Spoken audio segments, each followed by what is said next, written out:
welcome to the final day of the Puzzle World Championship here on Chess.com. I am joining the broadcast because, hey, you've already seen this guy before. He was here yesterday. I'm with my friend James Canty. What's up, James? You ready for today? Man, we ready, bro. It's the finals, chat. Get hype. It's the finals. It's going down today. You're going to see some epic puzzle battle runs today. So I'm excited. It was a lot of action yesterday. Amon, you missed it unless you was watching, of course, but it was definitely exciting. So yeah, I was following along. I was following along, but I don't think I had the front row seat much like you did. But I think you're going to have to catch me up, James, because yesterday was crazy. There were so many people competing, and ultimately we whittled it down to 8 players. But tell me, James, what did I miss? You missed, well, first off, it was like one off there. Somebody should have just joined to make it 100 participants. 99 is just rude. My bad. Yeah, thank you. It's all good. You're here today. But it was 4,000 minutes. Of course, how many minutes in a day, guys? That's ridiculous. All that chess played there. It was 2,000, 2,500 puzzle rushes there. And then 76,000 puzzles solved. Have you ever done that many puzzles in your life is the question there. And that was just yesterday. No is the answer there. Definitely not. I mean, we had so much action yesterday, but it's all about the finals today. So let's take a look, James, at who is actually still in this competition with a chance to win. Let's bring up the bracket, and we can see here a lot of names very familiar to the folk here. Of course, Ray Robson, but I'm looking at these names, some new names for me in this competition. James, anything stand out in terms of a match you're excited for or a player to watch? Man, definitely the player to watch and match to be excited for is really the man Andy, the kid up there. Of course, he's actually a kid. In fact, a teenager. Andy Woodward there actually was a menace yesterday. 59, he broke a high. But also yesterday, last night, in fact, as we were streaming, Andy Woodward with the username Wacky Hill on Twitch comes into the chat and he's like, "Hey, I'm playing Ray right now." So we stop what we're doing automatically, put the kids to bed, and we watched Andy play Ray Robson in Puzzle Battle last night. They were going back and forth, and then also Ray was able to win some games. But the fact that they were up last night fighting is crazy to see. I'm excited to see what happens if Andy makes it to be able to play Ray. I mean, this is like the fan zone, and you're like the after party for the fan zone, James. I think people need to know right now. Canty Stream is where you can find these guys puzzling late night before the actual competition. So Andy Woodward, let's take a look at his profile right here, James, because you said he was up late night battling. He's going to be showing up today, and guess what? He posted his personal best in 3-minute Puzzle Rush yesterday at 59. Is he going to beat that today? Ooh, 60. You know what? It's a lot on the line. He got to, face Hans today. I got to bring my best game. Hopefully he got some sleep because he was definitely up late playing Puzzle Battle with Ray last night. So hopefully the kid got some sleep there. But if he's able, he comes fresh today. The sky's the limit, to say the least, right? He broke his high yesterday, in the first round. So it's important to see, what he does the rest of the year. Look at that puzzle rating. That's disgusting. I mean, mine's like 3,500. Yeah, I thought that was maybe an error or something. Is that a 5? That's a 5 in the beginning there too as well. It's not a 3-digit number either. Oh my goodness. Well, that's Andy Woodward, and you mentioned he was going up against Ray Robson late night. Let's talk about Ray because it's crazy to have this competition and not talk about Ray. He's the 4-time Puzzle World Champion, of course, a grandmaster and much older than Andy Woodward, but with age comes experience. James, can you can we talk about this 3-minute high from Ray? Yeah, you know what's funny? Hey, Andy, great job, buddy. You got 59. You got your high. You're awesome, which he is. But then at the same time, you're like, well, what did Ray do? Ray did 10 more than you did. And then if you think about that with Hikaru too as well, Hikaru with a high of 59. The only person that's 10 more than Hikaru Nakamura, only person that has that is really Magnus in other formats, obviously winning world championships and these championships more times than Hikaru. But look at that 10. That's a beefy 10 there. That's the highest ever, I think. It really is. 69 ridiculous. Is absolutely incredible in 3 minutes. So Ray Robson, obviously a front runner in this event, but he's got a lot of competition, and all these guys, James, they're going to be vying for some pretty nice prizes as well. Let's remind the people, there's a lot at stake here. You're not complaining, Canty, showing up, solve a few tactics, walk home with some cash?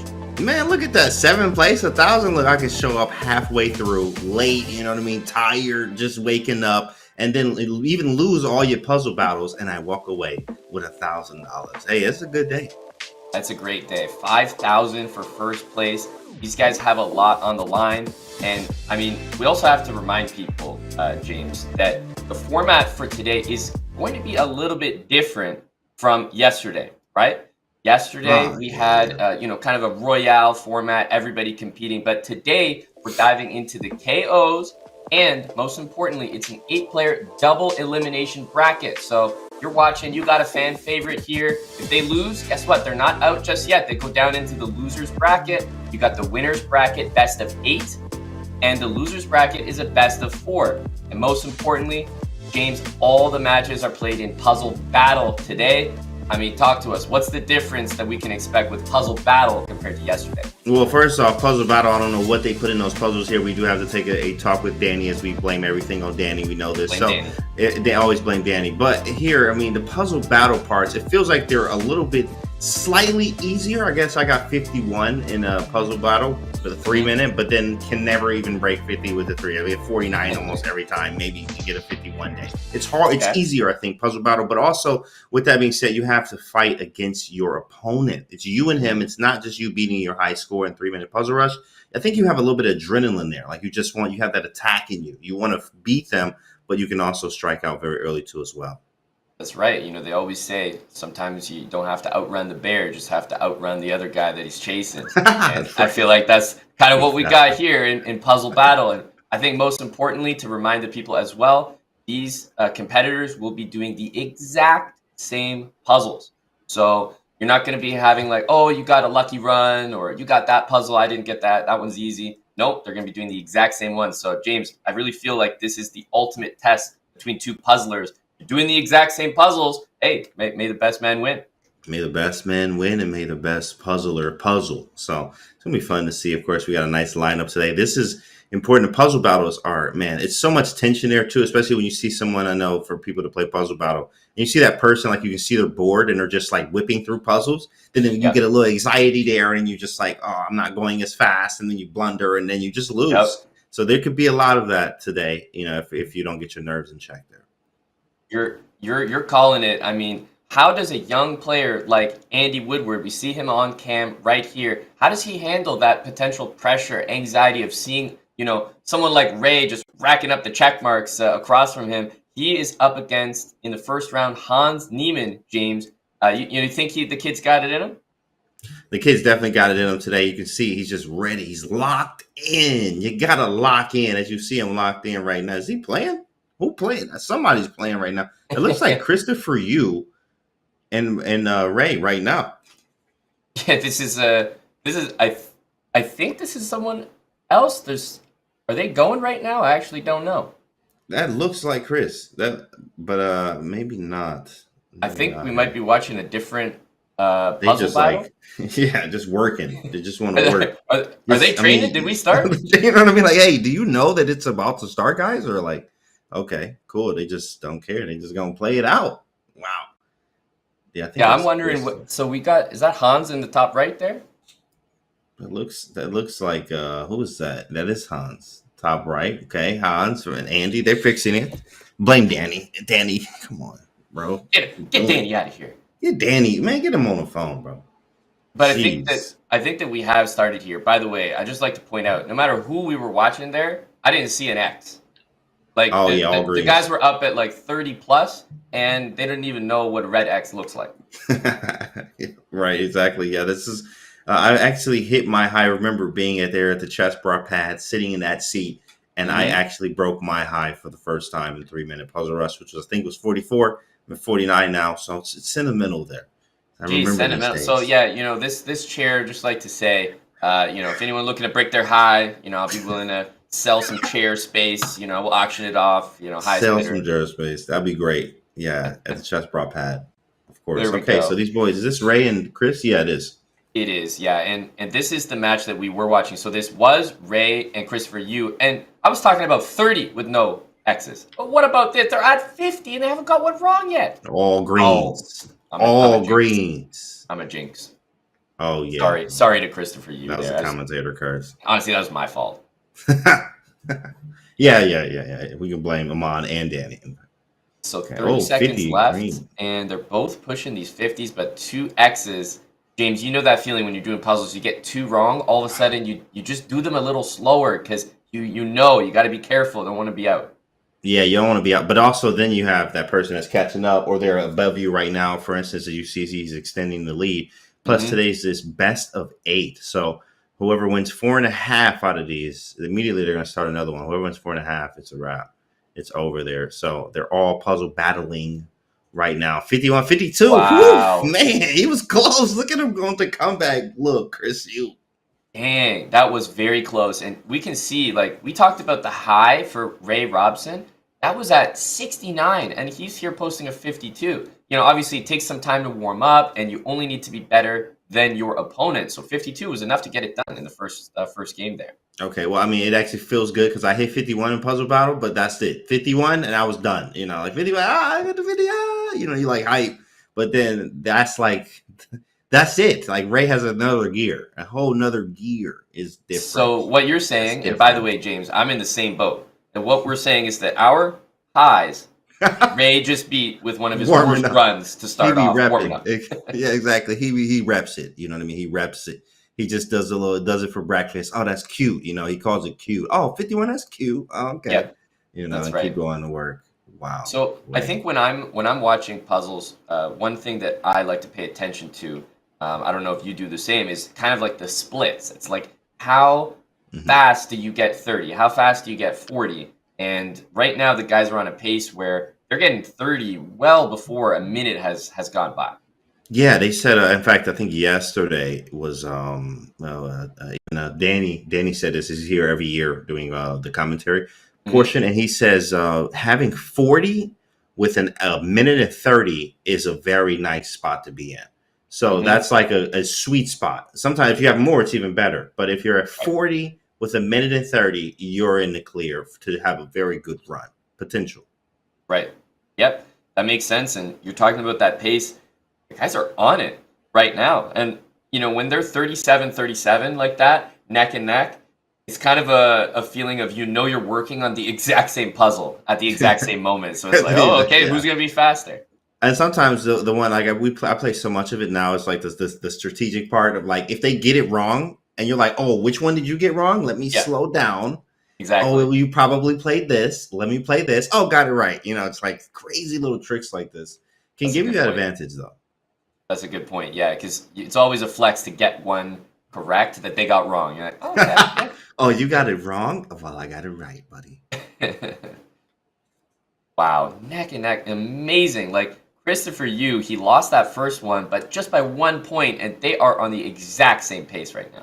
Christopher Yu is definitely swinging today. If Ray taps into that second gear, that he was able to break 69 in 3-minute puzzle rushing, is going to be a problem. But of course, so far so good, for everyone keeping up with him. Also Andy with 59 there yesterday, which is ridiculous. So we're going to see some crazy runs here. Yep, and remember there was a 52 and a 51, and Ray right now 51 with none incorrect is crazy, and in fact he's already won. Heat 52, and there it is. He's trying to finish out the run. Look at that. Yeah, exactly. Hey, Ray with the flex. Chill, bro. You won, bro. You won, bro. He's already dead. You won, bro. Chill. Man, what is he doing? He's going for another 69 there. Wow. Man. 55. Man, that's impressive. Well, why don't we jump to another match here?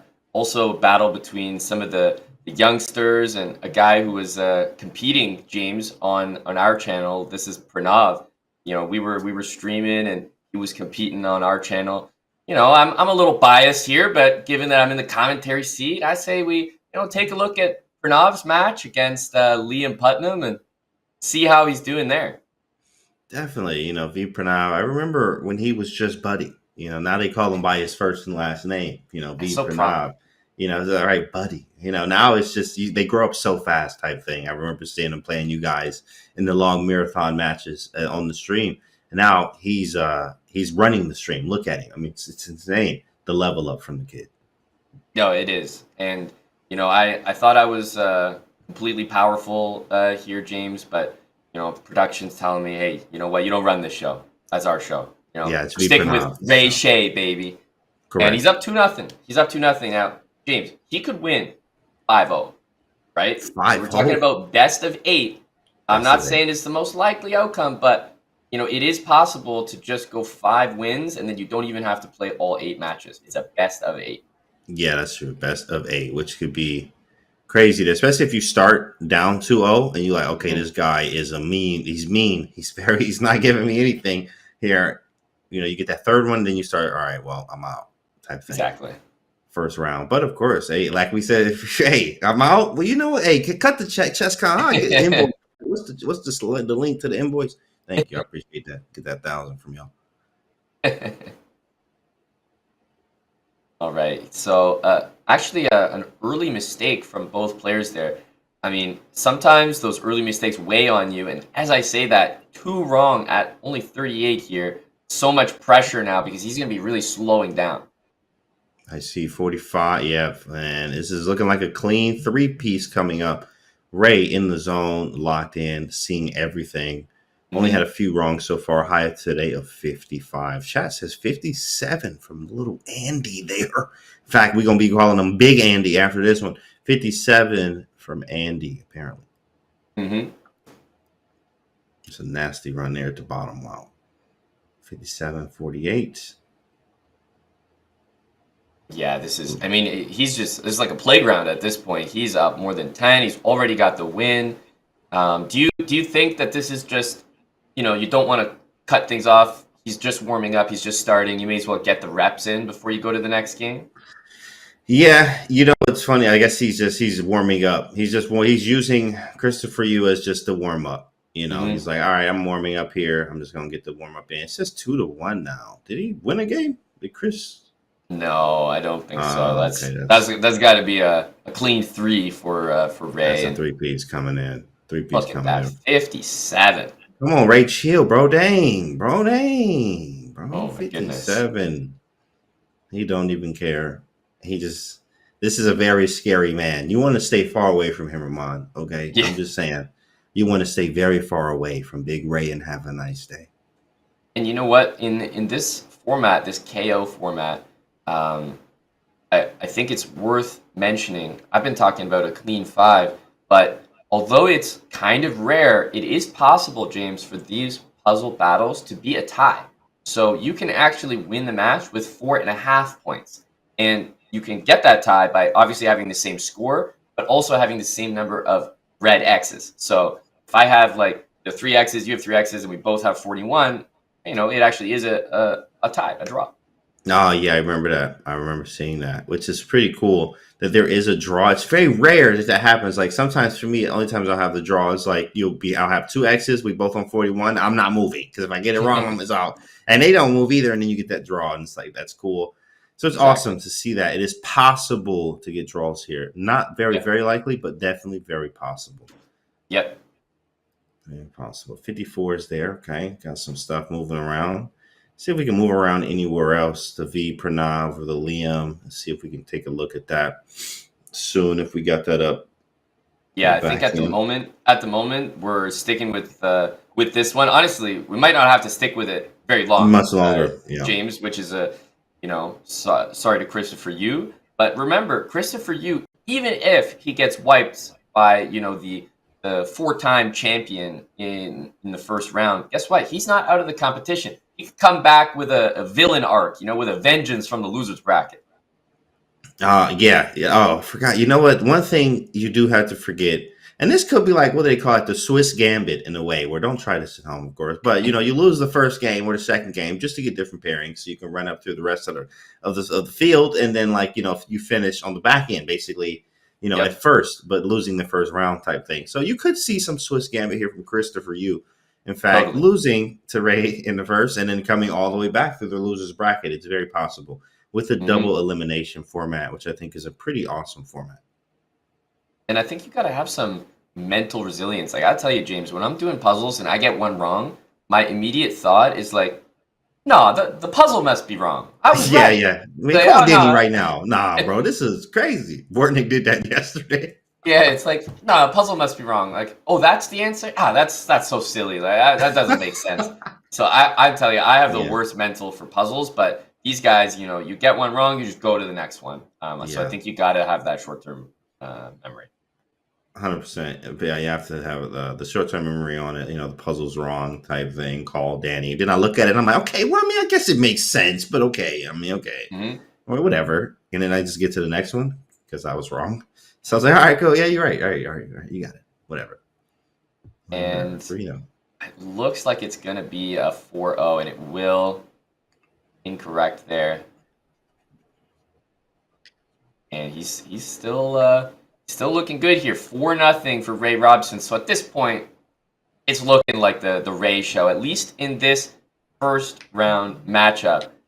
He's up against Christopher Yu, and I mean, what a tough pairing. You show up for the final day, and it's like, oh yeah, great. Here's Ray Robson for you. Here's Ray. I'm like, for round one? You talking about Ray? Wait, let me check the paper, and then like scratch the paper, acting like it's not there, but it is there.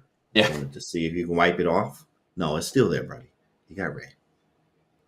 It'll be very interesting to, after this first round wraps up, to take a look at that bracket, because then we start to see, like, what are the next round pairings? Who's in the losers bracket? Who can make a comeback? So very excited to see that. In these first rounds, we might actually see a lot of lopsided results. Yeah, I mean, I'm seeing at the bottom here too. We have the rotating standings down there. Pranav with a 50 every round. He averaging 50. What you do this round? 50. What was that? 50. What did 50? Like, it doesn't matter. Answer is That's right. 50. It's incredible. He's doing everything. Yeah, that's a very strong showing from Pranav there.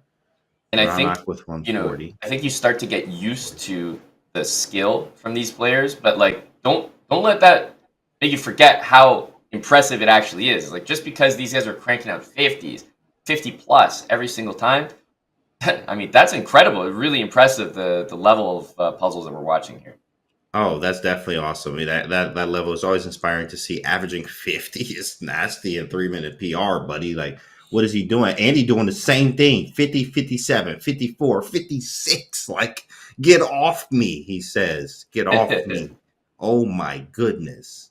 Yeah, you can see those 50. rotating scores at the bottom of the screen for those watching.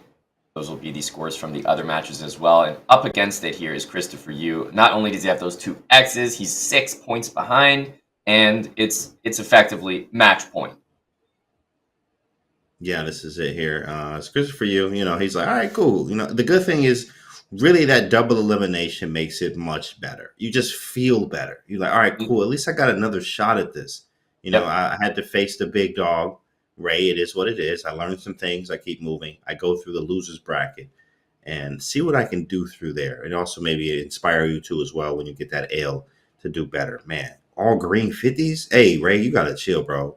Yeah, You got to chill, bro. That's incredible. He has, with the 3 X's from Christopher Yu, he has officially won not only this particular puzzle battle, but the entire match, which means that he'll move on to the next segment of the winners bracket. And of course, Christopher Yu will drop down to the losers bracket. So this is going to be a 5-0 first round clean sweep for the 4-time puzzle world champion. No, this is 55. This is very impressive. Okay, is he going to get this right too? Yeah, wow. I don't know what the high is for like all green, but this has to be, one of the runs. I mean, he was 56 greens, no X's. Unbelievable. And on camera, he doesn't look happy. He's disgusted. Yeah. 56 with nothing wrong. Okay. It's okay. It's fine. But it's okay. It's fine. Jeez, like if I got a 56 with nothing wrong, like I'd be clipping that YouTube video, send me the highlight clip. Of the year, like send me the clip right now, right? I'd be so hyped. Oh, absolutely. I mean, that is the level that Ray plays at. That's the thing, is that 56 with nothing wrong is impressive for him, but not unheard of. And that type of score, James, I think is going to be taking out a lot of people in this competition. But we have other matches to take a look at. And how about Jeffrey, your boy Jeffrey Xiong? Oh, Chef Jeff? He's against Raunak Sadhwani He cooking up today. in this KO. So that's also one that we want to take a look at. But I mean, I think we're jumping into some matches here that are hopefully give me a little bit more competitive than that 5-0, at least in the first round. Yeah, of course. I mean, Ray does this to like everyone, in fact. So it's a common theme that we see. So hopefully there will be some competition really for Ray here. I mean, yes, of course, these guys are competition. Not to say they're not, but Ray does it very easily. He makes it look very easy as it's not. So hopefully someone can give him some problems as well. We would like to see that. Maybe that's right. We're trying to like discover who the person is who's going to like dethrone Ray. Obviously, after that first round, it's like, okay, I don't know if there's anyone available, but there are a lot of strong puzzlers in this competition that we just haven't taken a look at yet. So don't worry, we got some other horses. It's coming up, guys. Exactly. It's coming up. Yeah, it's crazy that you like, we got to get somebody for Ray, and it's not Hikaru. Like, it's just not. Yeah, no, Hikaru got knocked out. But like, it's different. It's just different. Got Andy here. Andy, Chef Jeff. And some others, Hans too as well. Let me see what the score is looking like down there. Well, take a look at the bottom of the screen, James, and for everyone watching, because even though the matches aren't right in front of us, we can see the scores that they're posting. We can see the competition between Andy Woodward, Hans Niemann, for example. 3-1 at the moment. Andy. Yeah, those are some big scores. It's big dog really, Andy out here. I get demotivated when I'm playing somebody who's better than me in puzzles. It's like you put up your best and they do one more than you, and it's like, okay, I've been there, bro. That hurts. You're like, come on, it's just no hope, bro. like, come on. It's Chat sees it live, because I stream it live too as well. So it's really like, all right, you know what, guys, I'm done today. No more puzzles. Like, I'm just out of it. And you have to keep playing though. You have to keep playing. It's 4-1 there from Pranav. 4-1. Whoa, Liam got one. That's nice. Liam got that one, so he's not out yet. Yeah, and I feel like that one, it's almost like for the ego. Whether or not you win that match, it's like, okay, I got you though. I didn't get blanked. Yeah, I caught you with one. Yeah, that's right. I caught you. That's right. Yeah. So I'm looking at those scores there. Obviously, we saw Ray take out Christopher Yu, and you look at the scores that Christopher Yu posted. It's like they weren't that bad. Like I think sometimes in puzzles, even though you see someone score and it's like 35 when they're usually posting 50s, you can understand that what happened was they probably got one wrong, tried to speed up to make up for it, got another one, and then said, okay, this run is like trash anyway, so it's going to be a quick 3 and out. Right. Yeah, you have to be fast. You have to be quick, guys. I mean, try it at home. Right? In fact, let's get chat involved. Yesterday, we did the same thing. What is your Puzzle Rush high in 3 minutes? What is your Puzzle Rush high in 3 minutes? Oh, we got scores here. As you put that in the chat, we have board stuff on the screen. We have boards on screen. So, well, the problem is, James, some people are putting their Puzzle Rush high scores in the chat, and Jeffrey Xiong and Raunak Sadhwani have already beaten it. They've already done it. Like, do it. It's tough out there. Guys are like really excited. Like, oh yeah, like 31. That's my high. It's like great. Yeah, here it is on the screen. Here it is on the screen, guys. Here it is on the screen in 3 minutes with 1:50 left on the clock. A lot. All right. So guys, this is Jeffrey Xiong, Raunak Sadhwani, and we talked about some really close matches in the first round. This is about as close as it gets. You know what? They have already had what I said was pretty unlikely, but a draw in one of their battles. Oh, you're right. Yeah, I'm like looking like 3.5, 2.5. But yeah, no, this is very. It's not strange. It's just like it is. Okay, it's strange, but it's like if you don't get a draw, you don't know. It's very, very unlikely to have like a draw here. You get to like 40 or 41, even 49, whatever number with 2 X's, and you just kind of chill, or even 1 X, and you don't move, and then the time runs out, and you guys get a draw, which is very rare here. So this is very competitive. Absolutely. What, 2 games? They're still the exact same score, 3.5 to 2.5 for Jeffrey. And remember, it's first to 4.5 points. That's how you win that best of 8. Whoa, wrong and wrong again. This could be it for Chef Jeff. That's it. Jeff with the bag. Dang, and he gets to that 4.5, and we were here for the moment where Jeffrey Xiong is. I mean, he's still puzzling, but he's already got the win. Chef Jeff cooking up. I like Something that. I like spicy. that name, Chef Jeff. Oh yeah. We've called him this for a while now. Chef Jeff is familiar and he embraces his cooking ability on the board. And look at him. The guy, he's still going. You know, I will say sometimes you just kind of tune out a little bit your opponent's score. You're only like laser focused on the puzzle. So I can understand that these guys, to a certain degree, might not even be aware that they've won. Sometimes, like you look up and you're like, "Whoa, okay, I've been winning for the last minute." Right, exactly. Yeah, I've done that before. You're so locked in, and Yeah, you're like, "Oh shoot, he didn't leave. How long I've been going?" Right, yeah, like that's a good exactly. thing. 54, very nice, very nice. Look at Andy and Hans. Yeah, we got a huge matchup here. Hans Niemann, Andy Woodward, the All American. That kid going crazy. So close right now. 51, 50, They're doing the exact same 52. puzzles. Oh yeah, it's over. It's over. Andy just locked Five in, bro. seconds. Andy is locked in. Dang. 54. He out of there. All I need Andy's. is a half. Yeah, I mean, at this point, it's like uh, maybe if there were draw offers in Puzzle Battle, you throw one in right now. Right. Hey, draw. Offer a draw. Interested in a draw? Now, Draw. what are those scores? Waiting to see the scores roll around at the bottom for this matchup. Because I'm curious, what have been the high scores posted by these two? And remember, Andy Woodward posted that 59 yesterday.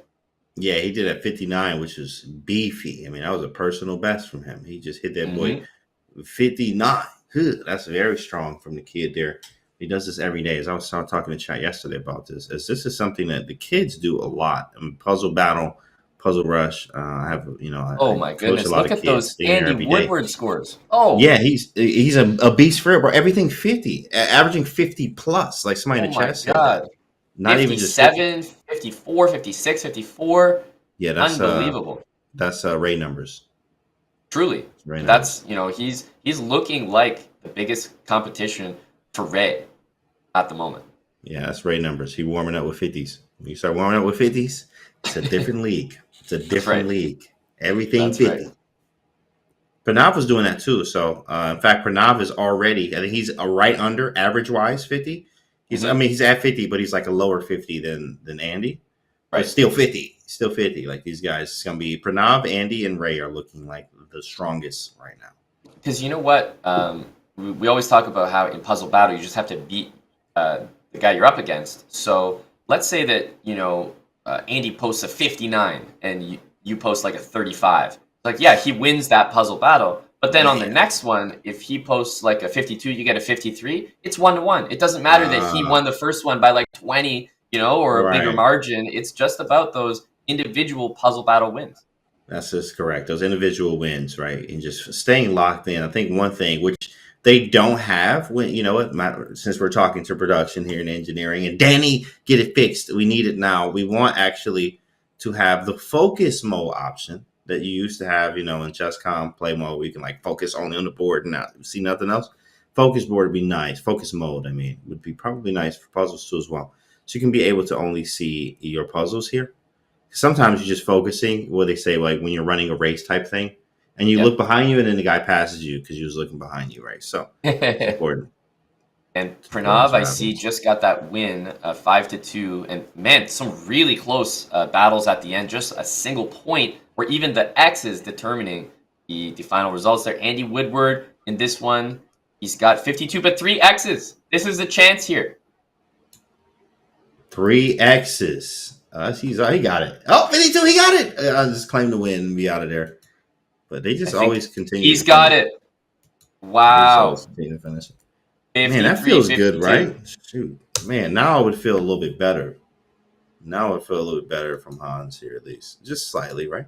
I'm still Yep. in it. I'm not out. Did Pranav win his match? He did 5-2. They're at the Yep. bottom. So this is our last match from round 1 that's still ongoing, and it's heating up here. Hans Niemann is not ready to go out just yet. He's clinging on at 4-2. But Pranav won his match. We saw Ray win his match, and we saw Jeffrey Xiong win his match as well. Okay. All Here right. we Yeah. go. And where we at 4-2. Yeah, but Andy only needs a dub here. Only a dub, even a draw. to do it. But Hans might be locked in here. So far, so good. Neck and neck. And you speak about that draw as if like, oh, it's probably not going to happen. But in that last battle, it could have been a draw. If Hans had got that last one wrong with the three X's, it would have been a tie, and he would have lost the entire match. It's very, very likely that it won't be a draw. He's like, what? Very likely it won't be a draw. Yeah. Oh, that was nice. That was from your little, what's that England Gambit line that you play? I got a lot of fans. Mm-hmm. And some people, I saw this. I saw Amon play it, the England Gambit Queen Sacrifice thing. Yeah, I do that too much. Guilty. Yeah, guilty. You are. You're doing it. You're doing it a lot. Let's see, Hans Niemann. If the people want more puzzles, they got to be cheering for Hans right now because he's the one behind. And if Andy wins, it's all wrapped up for this match, and we will be looking ahead in the bracket. Okay. Check. Mates. Oh, he down 36-43. You look away for a second there. I think I blinked. What did he gain 10 puzzles? Jeez, yeah, right. I mean, that boy's so quick. He's just so fast. Hans is making a little bit of a comeback here. Yeah, the speed is kicking in. 47 here is what? Queen F2 looks good there. Hits mates. Yeah, and at the same time, great call. At the same time, on the other side, we're here like working on one. It's like, oh yeah, 3 have already been completed over there. You're like, oh, sorry, dang, wait. Oh, I'm thinking too long. Okay, just make a move wrong. Oh, wait, I got 2 left. Too many motions. You're done. Mm-hmm. Out. That's how fast it happens. Thought process and all. Now, we talked about that pressure at the beginning of the show. Andy Woodward, the young gun. He's at 51. He's got the lead. But this is where you got to put this match away.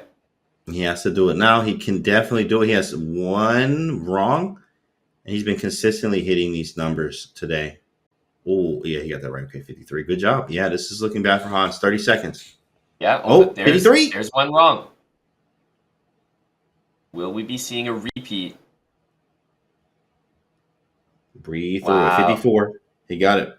Yeah, 54 is huge. That's probably going to secure things. Oh, it's a wrap. He's out of there. And the sigh of relief there from Andy Woodward on canvas, heads in his hands. He knows that was a close matchup, but he gets it done in round number 1. He takes out Hans Niemann, but of course, double elimination, so Hans will be down in the loser's bracket. Andy Woodward making it happen. That's nice. And Hans Niemann goes to the loser's bracket. Congrats, so impressive.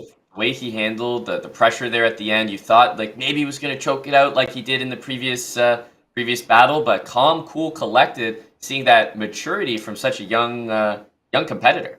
Absolutely. Very, very strong as he got it done. The kid got it done, man. But we saw him do this yesterday. He's the number 1 seed. Did you know that? Did you think about this for a second? He is the number 1 seed right now. Over Ray, in fact. That's right. I mean, now that we have all the matches wrapped up from that very first round, let's take another look at the bracket and we see the updated information, James. Andy Woodward, we just saw him take out Hans Niemann, so he moves forward. Jeffrey Xiong, probably with the closest matchup against Raunak Sadhwani, neck and neck. They had a tie in there as well. He moves on and will face Andy Woodward. And down at the bottom there, James, we got Ray Robson and Buddy Pranav. Oof. That's going to be scary. Okay, it's going to be scary for Pranav. Pranav is going to have to up it, but he's been doing consistent 50s. That's been good for him, though. Andy Woodward going through. And then we got that loser's bracket, just in case you forgot. They're not out yet. Someone is going to make it through and challenge the winner at the end.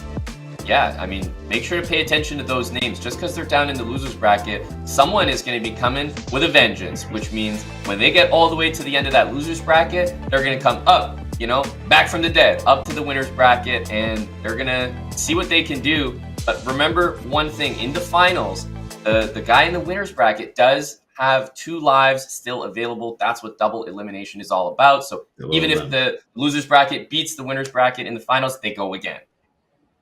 It's very important to understand that loser's bracket is it's cool. I've seen, I think Hikaru, the only time that I've seen that in double elim was Hikaru coming back all the way through and winning the whole thing. So it is very possible to do. So that's what makes, double elim cool, but also it makes it kind of annoying for the winner all the way through. Like I won all my matches and I still lost. Exactly. So, but hey, I personally agree with you. James, I think it's the best format, double elimination. It just sucks to show up for the finals and then you're eliminated, not 20 minutes in. So I love the storyline aspect here, but we are going to take a break right now, James. We're getting set for the next round. We got the winners bracket matchups, the losers bracket as well. So stay tuned, guys, here at the Puzzle World Championship. James and I will be right back.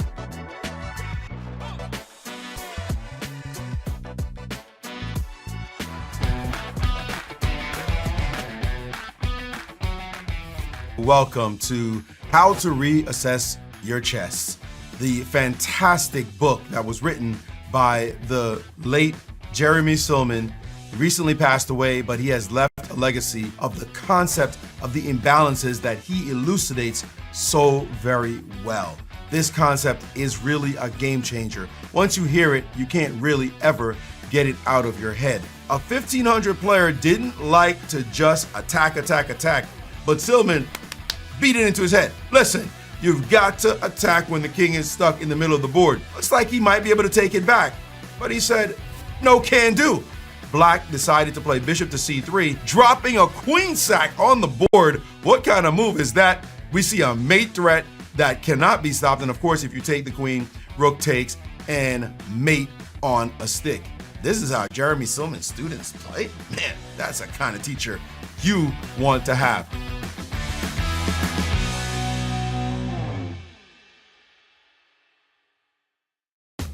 The Variance Community Series continues on January 4th with Crazy House, where you can add your opponent's captured pieces to your own arsenal. 6 weekly arena tournaments held every Thursday will be followed by a championship event with cash prizes, including a $1,000 first place prize. The third and final weekly arenas will be streamer arenas featuring gifted subs as prizes. Win any of these events to qualify for the championship and show the world what you've got. Join the Variance Club today to learn more about upcoming events, how to participate, and much, much more. See you in the arena on Chess.com.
welcome back to the Puzzle World Championship. I'm Grandmaster Anand, and I'm joined, of course, by James Canty. How you feeling, buddy? Yeah, we feeling good, man. The games are crazy. The puzzle battles are amazing as well. I mean, we see the 50 plus each time from some of these young dogs here. You got Pranav and Andy going off with 50s, really challenging Ray to like, hey, bro, you better bring your best because we're right behind you.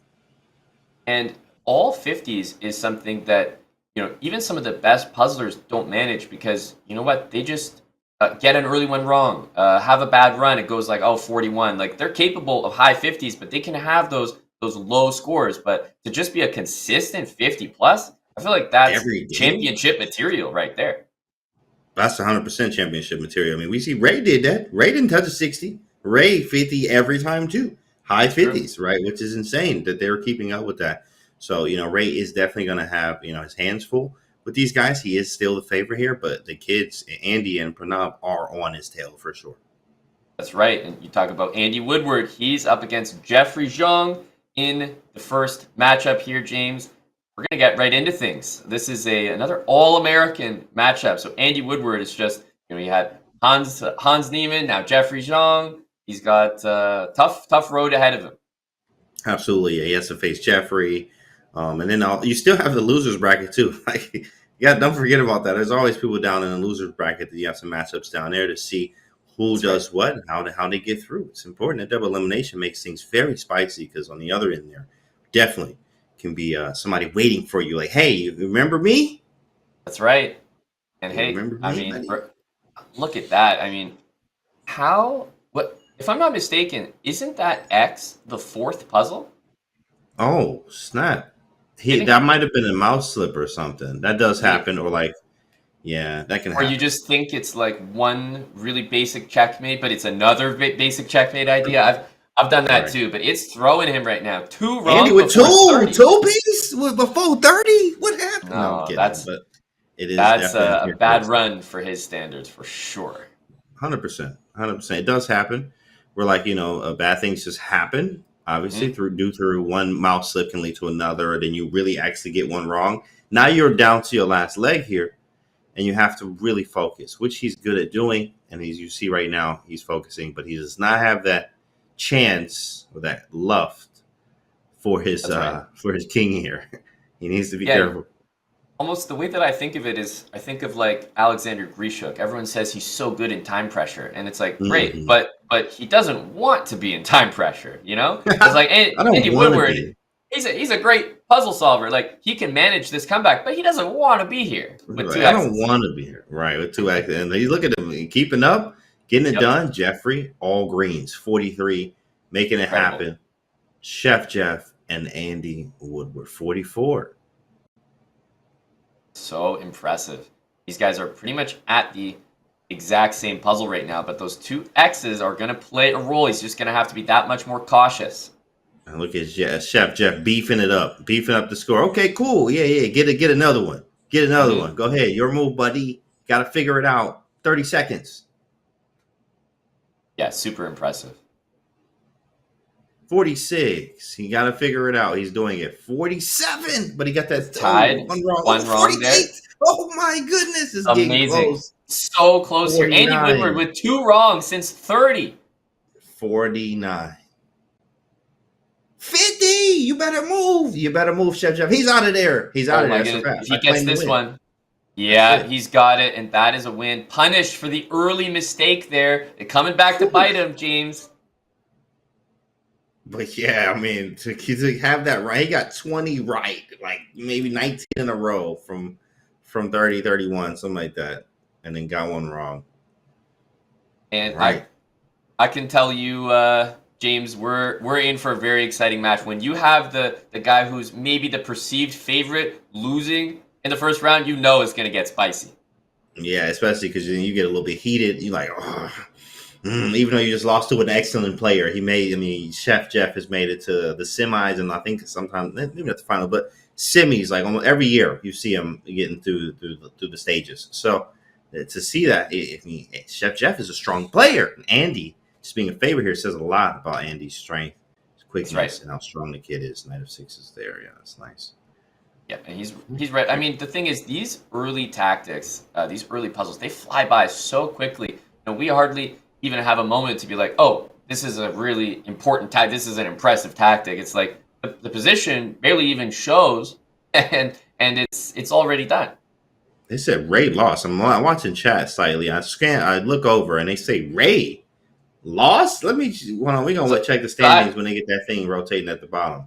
My ears don't deceive me, James, and I swear I could have heard Eric Hansen in the house let out an erupting cheer. So that does check out. Yeah, that checks out. That checks out. Hansen at the house. Wow, Big Chief over there going crazy for Pranav. That's right. Pranav is Rook. Oof.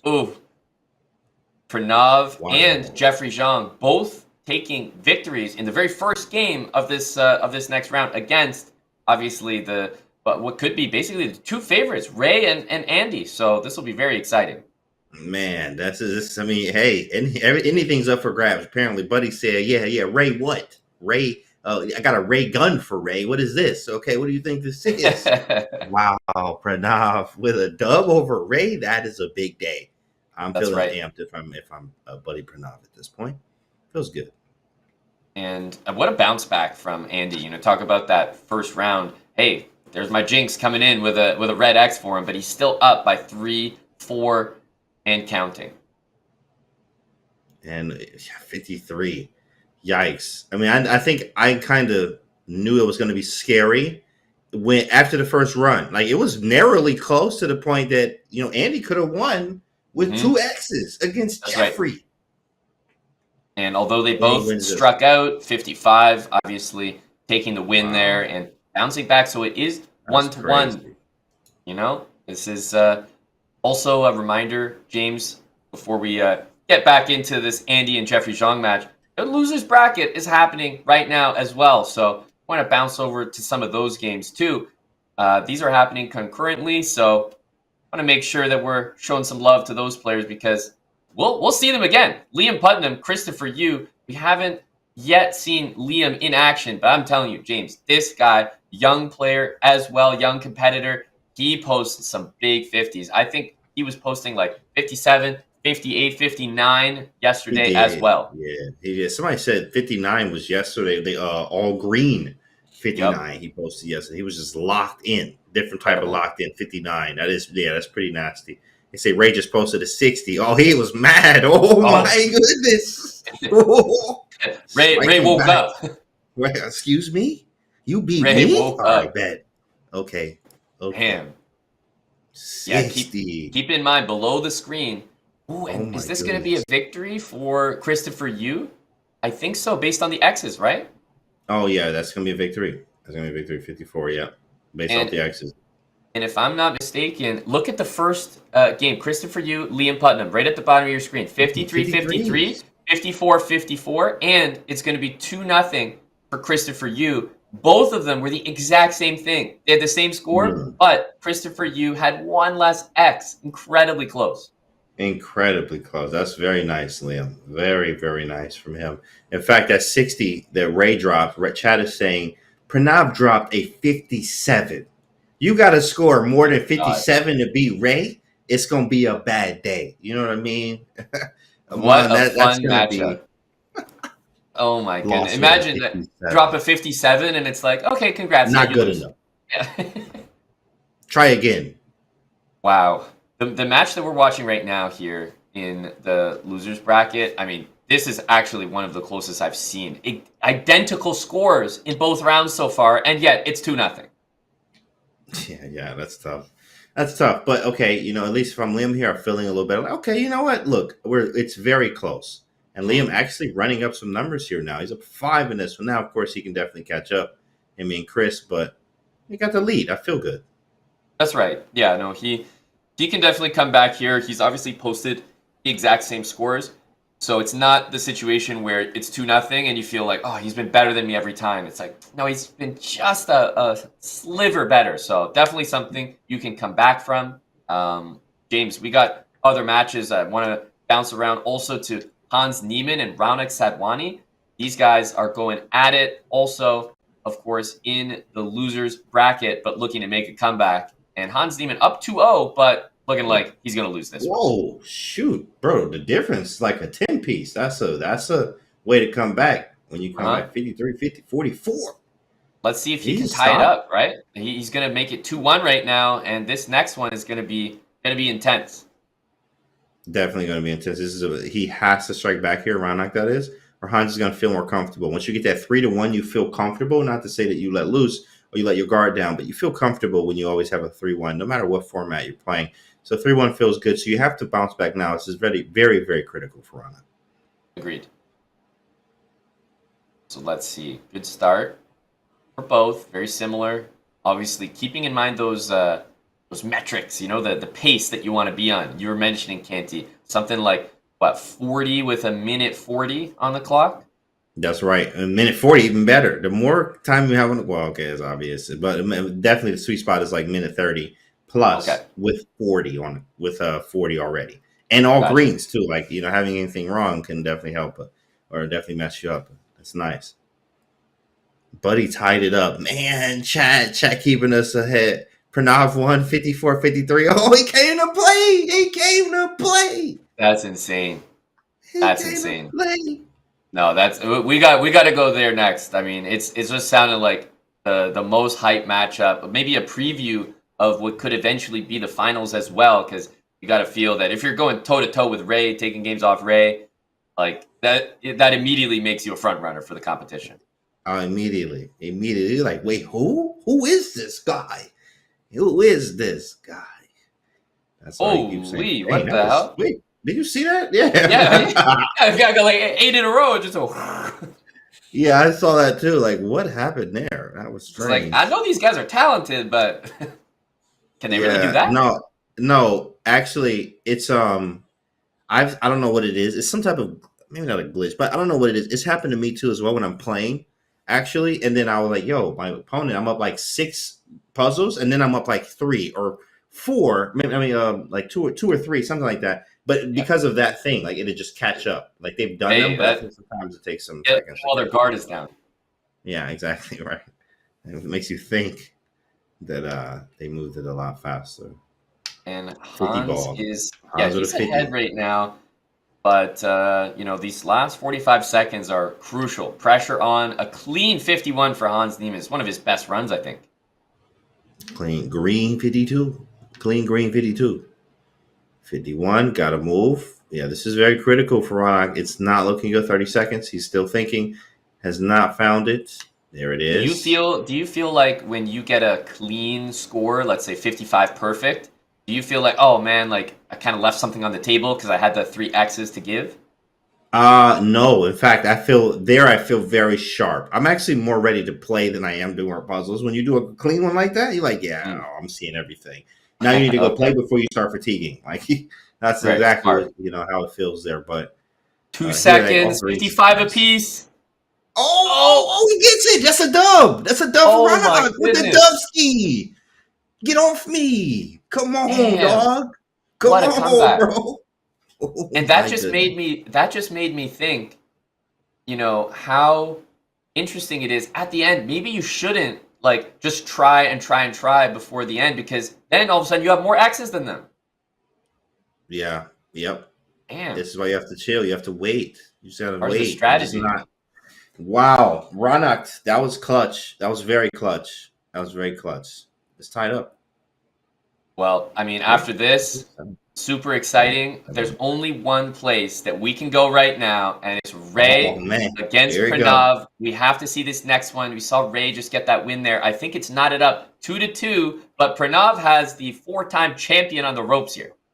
You know what I mean? And I think, I've never seen Ray, he just at the end there, when we first got here to this scene here, Ray put his hair back a little bit, over his head, and then let out a little breath to let you know like it was close or like glad to get the dub.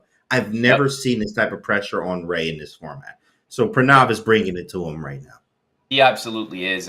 And let's remember something that's quite important, which is that the matches in the losers bracket are much different than the winners bracket. It's best of 8 versus best of 4. So here we have a best of 8. We got lots of puzzles ahead. Yeah, in fact, they are asking to chat as well. Is he using touch? Is that touch or is it his hand? Maybe he's left-handed and using his left hand and his right hand's on the screen. That's possible because that doesn't look like his finger or his thumb is moving too fast. Like that's I don't think he's doing that. What do you think there, Amon? Yeah, so I actually know the answer because he was playing on our stream and he prefers touch. Like he thinks Wow. he's way faster on touch, and I have heard this from a lot of other more elite puzzle solvers. That is the strangest thing I've ever heard in my life. In fact, Yeah, and I'm over here so like, no, that's crazy. not possible. Exactly. I'm the same way. Like, it's just not possible, bro. I don't understand how you're doing this. Like, we have to get that on film. We need that, Amon. We need that somehow. Good thing about this competition is we are getting it on film. So here we go. We need a different angle. We need to see how this is working. I mean, let's talk about Ray right now. 2 wrong before 40. This is not his run. He's feeling a little bit of the pressure here as Pranav's up 6 and has all his X's. Well, buddy, it's not going to be a good day, buddy, because it's Buddy. Goodness, wow. 47.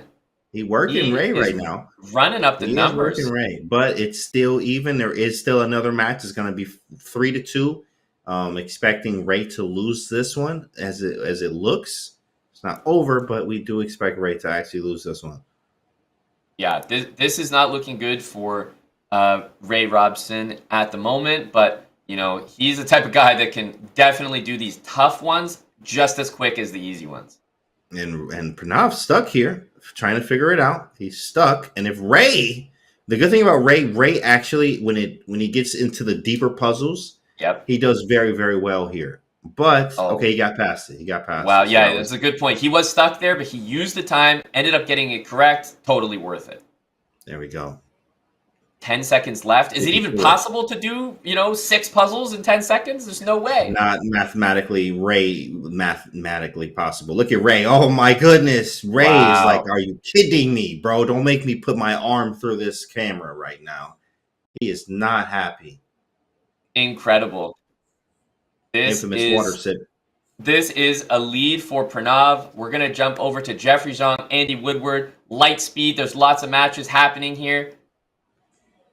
This is also in the winner's bracket. Best of 8 here. Look at Chef Jeff cooking up something spicy. Look at him work. Chef Jeff was not expecting this. Like, honestly, I mean, I think Andy is just a heavy favorite here, and also he has momentum behind him, too. Chef Jeff was not on the radar as the top 3, in fact. Mm-hmm. Yep, he's up 3-2 right now. Andy Woodward, 2 wrong at the moment. And yeah, I'm just feeling like, is the pressure setting in a little bit? Is Jeffrey Xiong just that guy? Chef Jeff, we're cooking up something spicy. I got what you need. I'll cook it right here. Chef Jeff, 3-2. He's doing well. This was not expected, to be honest. More favorites were with Andy. Now, Andy heating up here. But Jeffrey is up 3-2. Yep, 42-42. And one thing I've seen from Andy Woodward is when he's got those 2 X's, it doesn't stop him. He still posts like a high 50. He can just go on a streak. It's crazy. Yeah, it is kind of crazy. I have seen that where he's, the 2 doesn't really bother him. I've also seen that too from Andy too as well. These elite puzzle solvers, as you said before, you see that all the time. And here we go. Ooh, this bad spot for Pranav. Bad spot for him. But as you say that, commentator curse, an X there for Ray kind of early on, but Pranav is going to have to do what we were just talking about with Andy. Go on a massive streak of probably like 20 puzzles here if he wants to keep up. Yeah, he's going to have to do that, in fact. But, I mean, okay, 39, 37. Yeah, boy, that was a fast one. Lots of moves there, getting them off. 41. Trying to run away with it, says Ray. Mm-hmm. Yeah, he knows he's in a good spot here, rather, for Ray. He can kind of sit here and just match his opponent's pace. Like, if Pranav is sitting there tanking on a puzzle, he can take his time as well. Very good observation. In fact, that is nice strategy. If he's taking time on that puzzle, cool. You thinking, I'm thinking. You moving, I'm moving. Exactly. I move. Just like that, buddy. Just like that. 42, 45. Yeah, Ray is cranking these puzzles right now. All correct. 47, 43, but Pranav is giving him a run for his money. This is the most exciting match we've seen, and I've been saying it. I think this might be a preview of the overall final. 48-44, though, looking great for Ray here. 48-44. Nice job, Ray. Yeah, I think Ray's going to close this one out. It's looking good. It's looking good for Ray, which would be 3-3. Whew, man, and 2 games left, really, because you need the 4.5 wins the match. 3-3, but I mean, incredible for Pranav. If you taking it to Ray like this, look at this. He's making a comeback. Yeah. Oh, what an attempt. Hold on. 3 seconds. Didn't quite manage. He's got this. Wow, so close. It's 3-3 after that one, James. And remember, it's not even match point because it's a best of 8. So 4 is not enough. 4 is not even enough. Ray with a chuckle there, a little chuckle, and he gets back to work. Yeah, that's a competitor chuckle. Like, okay, all right. Okay, young fella. Okay, yeah, you nice. Let me get this work. All right, let's go. So the interesting thing for me is like Ray Robson expected. He is so good at puzzles. He's got the pedigree. Pranav, I'm kind of wondering, like, where did this name come from? Has he been working on puzzles on the side? Like, I'm wondering how he's so damn good at puzzles. Yeah, it's that work behind the scenes. A lot of people only see what you're doing in the light. They never see what you're doing, behind closed doors here when no one else is watching. That work is the most important work. And Pranav is obviously doing that type of work to be able to keep up with Ray. 100%. 3-3 right now. And of course, at the bottom of your screen, always reminding the fans to take a look at that right there, because that'll be the scores from around all the matches, even though we don't have them up on screen. That'll keep you guys up to date. An early mistake here for Buddy Pranav. Yeah, definitely. Maybe a slip, a finger slip on his end. Exactly. Not any mouse. He's not using a mouse here.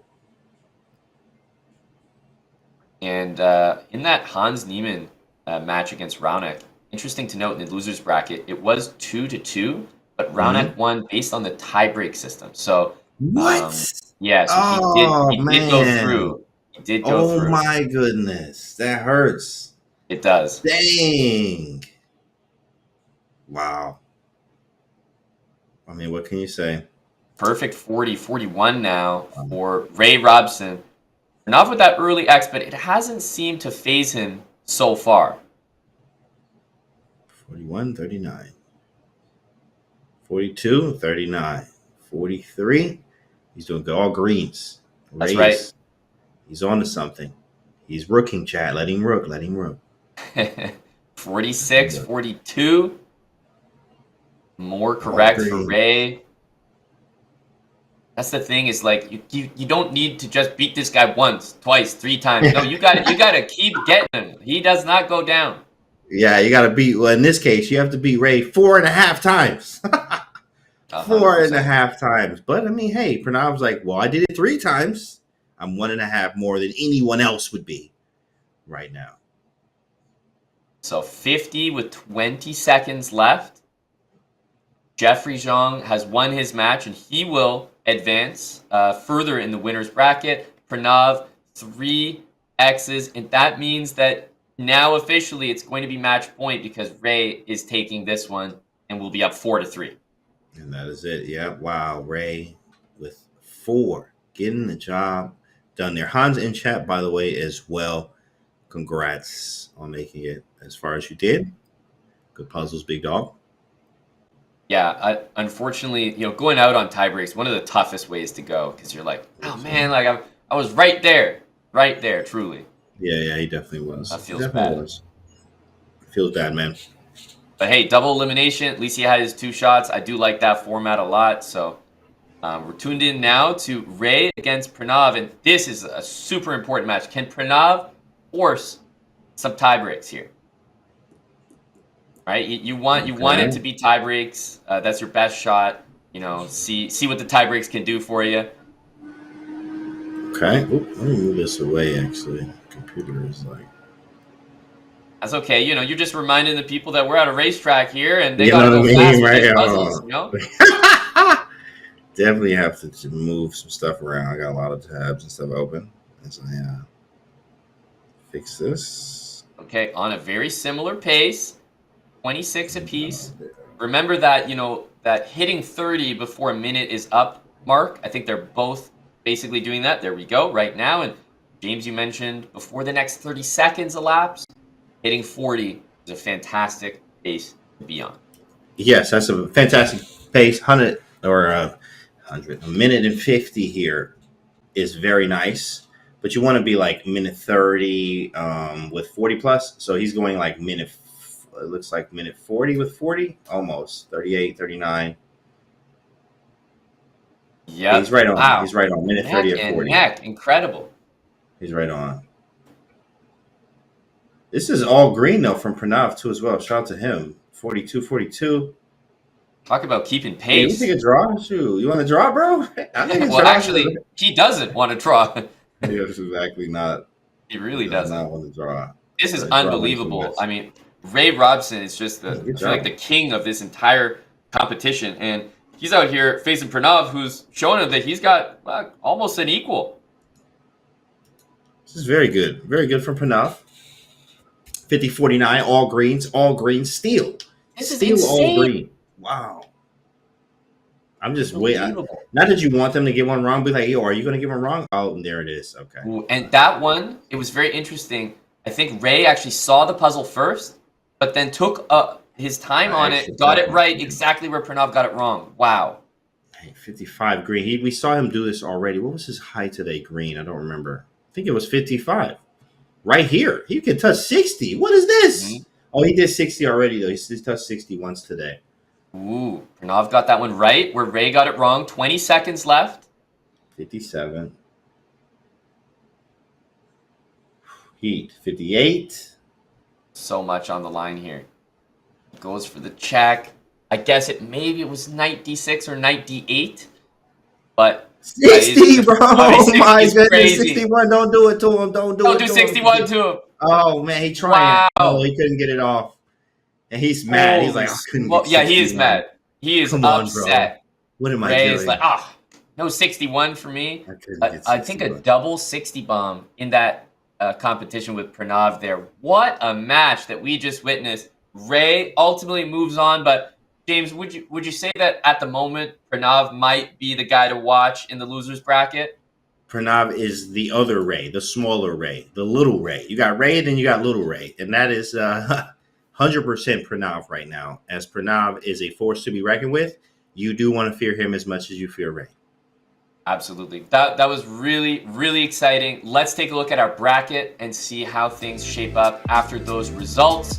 We do see up top in the winners bracket, of course, moving on, Jeffrey Xiong over Andy Woodward. Maybe a little bit of a surprise there, but the youngster still has a lot to prove. He'll be coming out of the losers bracket. Jeffrey Xiong against Ray Robson in the winners bracket is our next matchup. And James, looking down in the losers bracket there, what are the names that you're looking to maybe reappear up top again? Yeah, you know what? Definitely Pranav there and Andy. Pranav and Andy Woodward are the ones that you're like, you know what? Yeah, that'd be a heavyweight matchup. Of course, they were like the top. It's like Ray, Pranav, and Andy that you've seen. They were averaging, 50. So we'd love to see those guys duke it out for sure. Absolutely. I agree. We're going to be seeing a lot of those names again, but I want to remind people about Puzzle Week, James. We want to ask the people, are you a puzzle expert? Because this Puzzle Week, we are looking for the strongest puzzlers in our community. And we want to give you guys some prizes as well.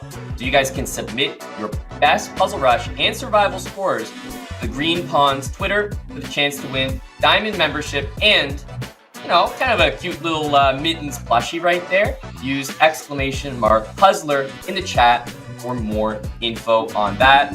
And James, we have some really, really exciting matchups coming at you next. There's still some big puzzlers, like you said, in the losers bracket. Christopher Yu, of course, Andy Woodward, just some big names. And we will bring you those matchups right after the break. Let's go.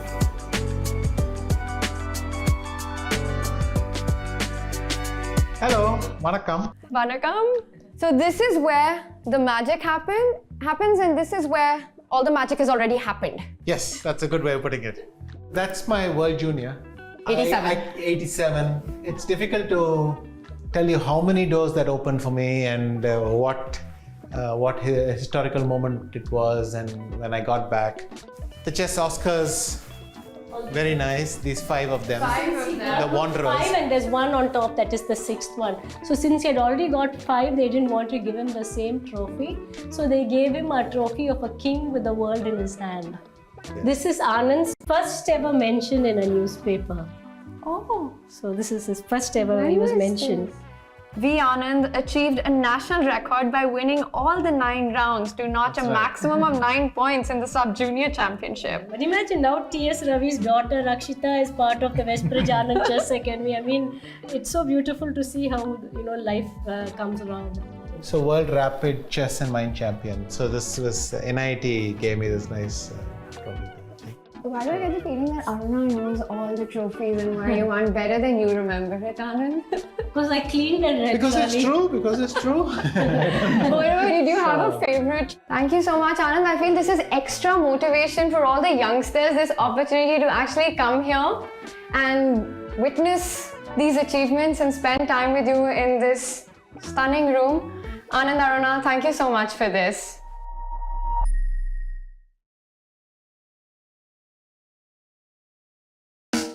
Can you beat Magnus Carlsen? Okay, yeah, probably not. But what if we give him a few distractions? Can you beat Magnus while he's cooking? What if he's playing football? How about Magnus skiing? Surely you can beat him sleeping. Now there's a Magnus for everyone. This month on Chess.com.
welcome back to the Puzzles World Championship. We have some exciting news for you guys. Hans Niemann has been reinstated in the event, and I'll do my best to explain what happened. I think it's actually pretty cut and dry. There was simply a glitch, and his score that he scored on his stream did not show up properly. It didn't register properly. So the tie break, which comes down to your scores added up, actually that updated score means he does beat Raunak Sadhwani on tie breaks. He will be back in the event, and he's going to be up against Buddy Pranav in the losers bracket. So James, I mean, we had Hans in chat, and I was like, man, sucks to lose on tie breaks, and he was probably thinking, what the heck? I'm pretty sure I won on tie breaks. I won on tie breaks. You're like, wait, huh? And then everything, and then it's crazy. And it comes out that everything is just fine, boys and girls. It worked out. And this is why you gotta have your own state. You just gotta know. You gotta know. You gotta be involved, like even LeBron type stuff. Like you gotta just know what you're doing on the court the whole time. Everything. And it got overturned. Look at that. You know what I mean? Hey, it had to be Hans, of course. This is a WWE script. Hans Niemann, overcoming adversity. He's back in the tournament. But guess what? Before we get there, we're still in the winners bracket. This is the winners final. Best of 8. These guys haven't lost a match yet. And one of them is going to, right now, Jeffrey Xiong and Ray Robson. Ooh. Okay, Jeffrey Xiong, Ray. Chef Jeff is in for a long day at the office. But... I mean, hey, he can go through the losers bracket too as well. Just saying worst case scenario, but it is possible to upset Ray. Hasn't happened yet, but it is possible. Just we don't know who's going to do it. So he's up for it, but he's doing good. Good pace, all green. Yeah, I'm really, really excited to see how Jeffrey performs here because Jeffrey's just, I feel like flying under the radar a little bit in this event. Been talking about a lot of other names, but then you're like, wait a minute, Jeffrey Xiong hasn't lost yet. He's up against Ray. He's in fact on a better pace than Ray right now. Right. Hey, is this Ray or is it Jeffrey? You're like, whoa. In fact, Jeffrey's doing very well. Up 1 now. Green finishing out the puzzle. 45. That's good right. Pace. This is impressive. Great job, Jeffrey. Great start. I think he just, you have to know when to lock in a little bit more. And right now he's doing that. Oh, I had this puzzle on stream. That Rookie 8-1 with Rick D1. That's a cool one. And that's the pattern recognition. Even you sitting here watching, like, oh yeah, I had this puzzle 31 days ago at 7 p.m. Eastern. On stream. Yeah, this is fun, man. The 50s are the hard ones, man. Them boys. I mean, and the way that he breezes us through them, him meaning Ray. Whoa, that's too wrong. Chef Jeff. Yeah, you talk about the pressure now. Maybe a little bit. But the one thing about Ray is I feel like he might not have that speed of some of the others. Like some of the other guys can really show up early, but Ray just doesn't seem to get them wrong. That's what's crazy. Yeah, he only got one here, but that second one, sheesh. Oh, 51. If he keeps the score up 20 seconds, Ray got to move. Mm-hmm. He finds it. Oh, he's out of there. He is out of there, and Big Ray Have a Nice Day is going to find us. 52. So I was going to say, in that situation, 51-51, you've got 1x. If I'm not mistaken, shouldn't you just let the time run out? Because then you get the win, because you have less mistakes. Whereas if you attempt the puzzle, what if you get it wrong, and then attempt the next one and get it wrong? You know what I mean? That's right. That's Ray just saying, look, I've been doing this longer than you. You know what I mean? Like, I'm going to get this right. Regardless, because I'm claiming the win. When it's there, you claim it. You just claim the win. And be done because you have that option to claim win. I'm claiming that boy. I've never clicked it faster, so that's what I'm saying. This is best of 8 Ray taking the early lead, but you know what, James? Let's switch over to a matchup that we didn't even think we would have in this competition because Hans Niemann, he's the guy that wasn't supposed to be here, but guess what? He's back. He's against Pranav right now in the losers bracket. But if you lose when you're in the losers bracket, guess what? It really is a full elimination. So Pranav up 1-0. Hans back in this competition, James. Wow, and already, I mean, it tells you how fast this stuff goes. We already know it goes super duper fast, but man, 1-0 already. But I mean, I seen this with Pranav. When you're able to keep up with Ray the way that he did, put Ray on his heels there, go toe for toe. You were up at one point against the best ever. Ray at this, Pranav is definitely showing a different side here. He's showing what's possible, as Ray could have went down in that match just as much as Pranav did. So, he's doing good. I think Pranav is a favorite here, but Hans is definitely back for vengeance. Totally. Yeah, they're on the exact same pace right now. They had a really close first round as well, 53-51. And yeah, I mean, it just literally doesn't get more neck and neck than this. 40 apiece. 40 up, 40 down, all greens. And hey, on your pace that you mentioned, they both had 40 at a minute 40. Oh, very nice. Yeah, they're on pace to do something very spectacular, but they got to move fast. Why Pranav holding the monitor like that? He's actually using a touchpad, believe it or not. And I think he's using. Didn't you say he's using both hands here, Aman? Yeah. So I think when you're doing touch, you generally use like one hand, but you almost use the other one to stabilize. To keep the tablet steady. Yeah, he's playing. This is insane to me. Like I just cannot. Interesting fact about Pranav.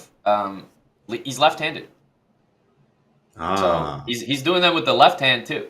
With the left. Right. With the left. Layup with the left. Very nice left-hand layups from him in this match. Yeah, period. It's just showing it's nice. I've actually learned how to use the mouse with both hands here. I think it's good ergonomics to be able to do that, especially when you have long marathon matches using your dominant hand, playing lots of chess, and etc. So, agree. Nice. And when the chatters come in and say, "Hey, I challenge you to beat me with your left hand," then you stay ready. Stay ready. It's nothing except bullet. Bullets I can't do yet, but one mistake for Pranav, but wow, this could not be closer. 54 perfect run from Hans Niemann. He is destroying this right now.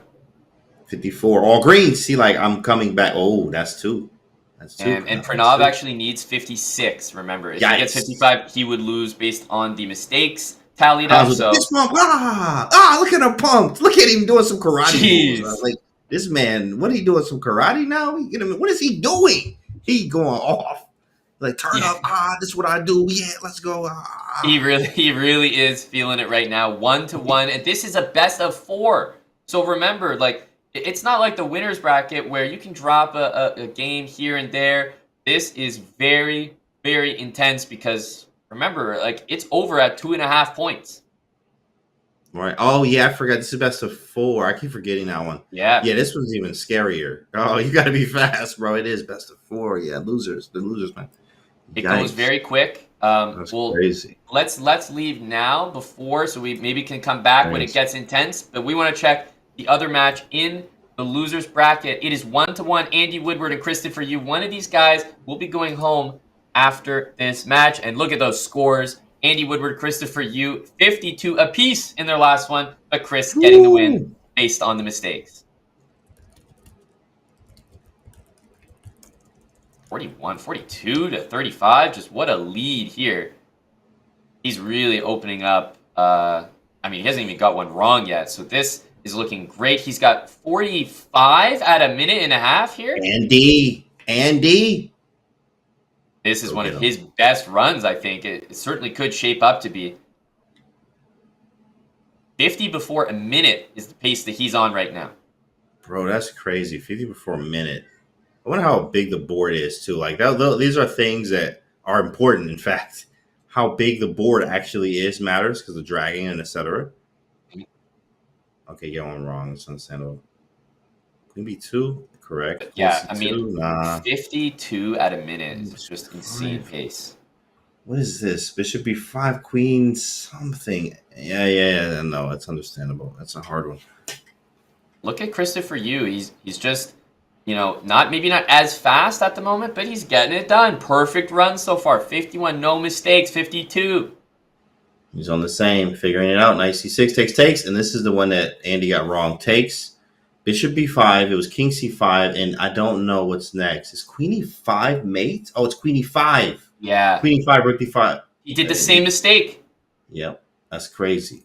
56 from Andy. I was calling it early. I think this was going to be one of his better runs. He was on great pace. 56, killing it.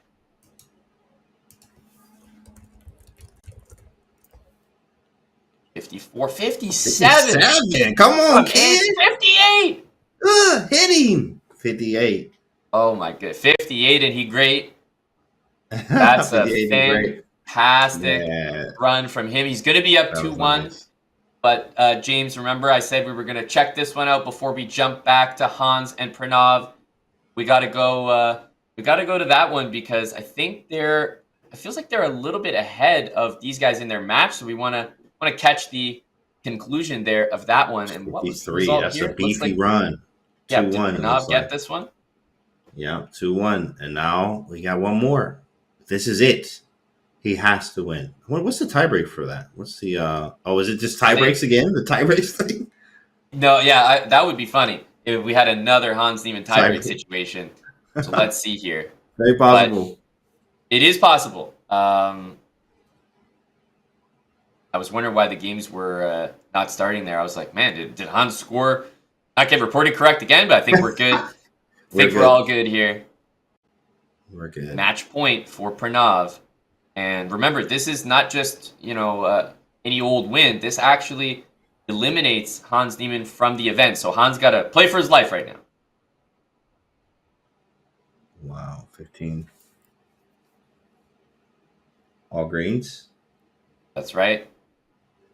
Yeah, you can't afford a mistake at this point. We have word that Ray is up 3-0 against Chef Jeff as well, by the way. 3-0. Ray up 3-0. Wow. I was 3-0. reading the chat and someone was saying that Ray lost with a 58. But now I'm wondering whose information I can trust. You can never trust the chat. Wow. Okay. Yeah. Chat is sometimes 500 elo or 5500 elo. There's never there's no in between. There's no in between. It's always one or the other. Same exact pace once again. This is a really, really close matchup. 35, 34. Go. Greens. All green. Ooh, dang. Got that wrong. Commentator curse, I'm telling you. Immediately. Like, so crazy how that works. Okay, and Pranav got the one correct that Hans got wrong. But despite that mistake, Hans is surging. Ooh. Oh! Commentator curse. Immediately. Immediately. We gotta stop. Oh, it was immediate. Like, oh man, he got it right. Boom. And it's like, okay, mate. Oh, this is a draw puzzle. Oh, it's White's move. Oh, so it's just this is Devorevsky page. What is this? 321. Oh yeah, that flexing the memory there, easy. James. Yeah, you just push the pawn through. You just push the pawn, easy. And then king up, push the pawn, push and push, easy. 321. Nice. Here we go. So one wrong there for Pranav, but he is a little bit ahead right now. And the pressure must be on so much right now because Hans Niemann can't get a single puzzle wrong or he's eliminated from the whole competition. Pressure is at its highest. Yeah, but I'm glad he can't hear you because that immediately would hurt. Like, you can't get a puzzle wrong or you're out. You're like, oh man. And then what do? You get one wrong. But he doesn't. 47. Ooh, neck and neck. Tied. Oh my God. 48. Oh my God. This is so intense. 49. He got it already. 49. Here it is. 50. 50. 50 a right piece. back. Oh my God. You can't draw. Neither one of them wanted to attempt it because if they got it wrong, they would lose. Oh, it's a standoff. That is but actually 2.5. Wait a minute, that's a loss. 2.5. That's the match. Oh my God. That's the match. Yep. That's a loss. Hans Niemann is going to lose because they're dead equal and they actually drew, which means Pranav advances. Best of 4 it is. Yikes. Yeah, it was a very, very, very close match here. So Hans actually had to go for it. Yeah, he had to, but it was difficult. So difficult. With just a second left. Oh my God, that's insane. And it was this end game too. Like, you got to push the pawn and figure out move the bishop. Or like, wait, what is going on, right? Like, what do you actually want? Very difficult. Maybe even promote to a knight or something crazy. Yeah, exactly. Like, I'm messed up just even trying to think of it. Wow, Pranav, congratulations. Very nice work from him. As he made it through again. Once again, we was talking about the 3, Ray, Pranav, and Andy. He stays in the competition. We got to go to the match in progress here. Oh, my goodness. This is Ray and Jeffrey. We're back to, of course, that best of 8, but with 4-0, man, it's looking like Ray doing Ray things. Yeah, it's kind of scary, bro. It's just like 4-0. Man, come on, bro. Can you let somebody else win? Like, hey, man, look, no. Honestly, it's very impressive to see Ray on this level here, which shows again how strong Pranav is. I mean, it was 3-3. Ray Robson won by 4.5-3. Very respectable score on Pranav's end. Definitely a force to be reckoned with here, as Chef Jeff is unable to put a dent anywhere in Ray's armor. And one thing that I keep noticing is that, as good as Ray is, there are actually other competitors that are faster than him initially, but Ray picks it up at the end. Like, he turns a low 40 into a 60 just like that. He's just so consistent. Yeah, what I've learned from Ray over the years and watching him and implementing myself, you watch the players that are great and then you implement. And what I saw from him is, a lot of times you see people go very, very fast, but then they'll get them wrong later on. So I like to use what Ray does, which he just goes the same pace the whole time. He uses a pace. You can be faster than him, but when he's going to get them all right, or at certain levels, he can go faster. Like when it gets harder, he can be faster. Because he knows it. He calculates better, right? I like the pace he does. Well, Jeffrey Xiong, his best opportunity to get on the board right now and continue this match. 51-48. Ray starting to, as we were talking about, just build those. He's just getting them so quick. It's already 51-50. Already 50. Look at that. He's about to get this one too. Push, found it. Oh, wait, 52 though. That was clutch. Come on, Chef Jeff. Cook. He cooking. 5, 4, 52. He got it. 53. That's it. He got it. 1 second left. Is Ray going to get it? Oh, he doesn't. Just not in time. Wow, what a win on the board there. Yeah, he got it. Yeah, that feels good. That's hey, I didn't lose all of them. That's what you always say. Like, I didn't lose them all. So he got a dub. He has a huge comeback to make here, which is unlikely that you have to win 3 in a row here. Totally. And look at those scores. Like, between Ray and Jeffrey, if I'm looking at those previous scores, what about the one before this? 54-53. He lost by 1. What about 53-53? He lost by the amount of mistakes. You take those results, flip them the other way, totally different match. So even though it's 4-1, James, I feel like this is actually a closer match than that represents. Yeah, because Jeff actually has some great runs there, as you see. Besides the other, I mean, that's still probably averaging 50 with that 48 in there. It's like average 50, which is really nice. Average 50 is a different level there. It's just nasty. I think my average is like 45, 46, because I hit 49, sometimes 50, but that's it. That's it. Where you at now? I know you're in the 50s, right? Actually, I only hit 50 in 3 minutes for the first time on the day before the new year. So that was my 2023. Nice. Finished 2023. I hit a 50, but with a 50 ball. It's not my thing. It's not my thing. Yeah, it's definitely difficult, bro. Hitting them 50, 55s and 60s are insane. And these guys are hitting 50 like casually. It's been 50 every single time, and we're talking about that's my all-time high, lifetime. Lifetime, yeah, same, right? Exactly. Lifetime high. Queen H6, Rick over, nice, very nice. Again, Ray Robson. Come on, Chef Jeff, working. He's not as quick as some of the other competitors. Jeffrey consistently outpacing him, but then messing up later on. Yeah, that's tough. You can't allow that. He's Jeffrey just setting got this one wrong. Here we go. That's why you gotta pay attention. Yeah, exactly. You're right. You get it wrong? All right, got you, bro. Hold on. That sucks because you're the guinea pig there. What is this one? I take H3. Oh yeah. And just run to safety. 94. There's rookie 5. No tilts by Jeffrey. So. There it is. Rookie 5. Yeah, no tilt. 48. Jeff. Yeah, that's what I Come mean. on, Jeff. He hot. 2 wrong, but he's going. He's hot. 49. It's going to be 49 apiece. Oh, 3 wrong. Wait, so he shouldn't attempt this. He shouldn't attempt it.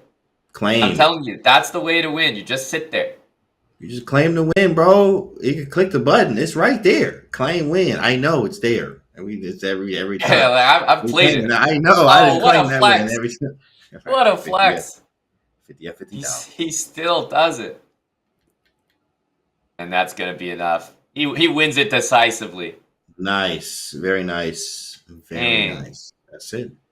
That's your winner of that match right there, Ray Robson. He just went the entire winner's bracket without a loss. So he now sits in the winner's bracket and he just says, okay, all right, well, you guys figure out who's going to come play me.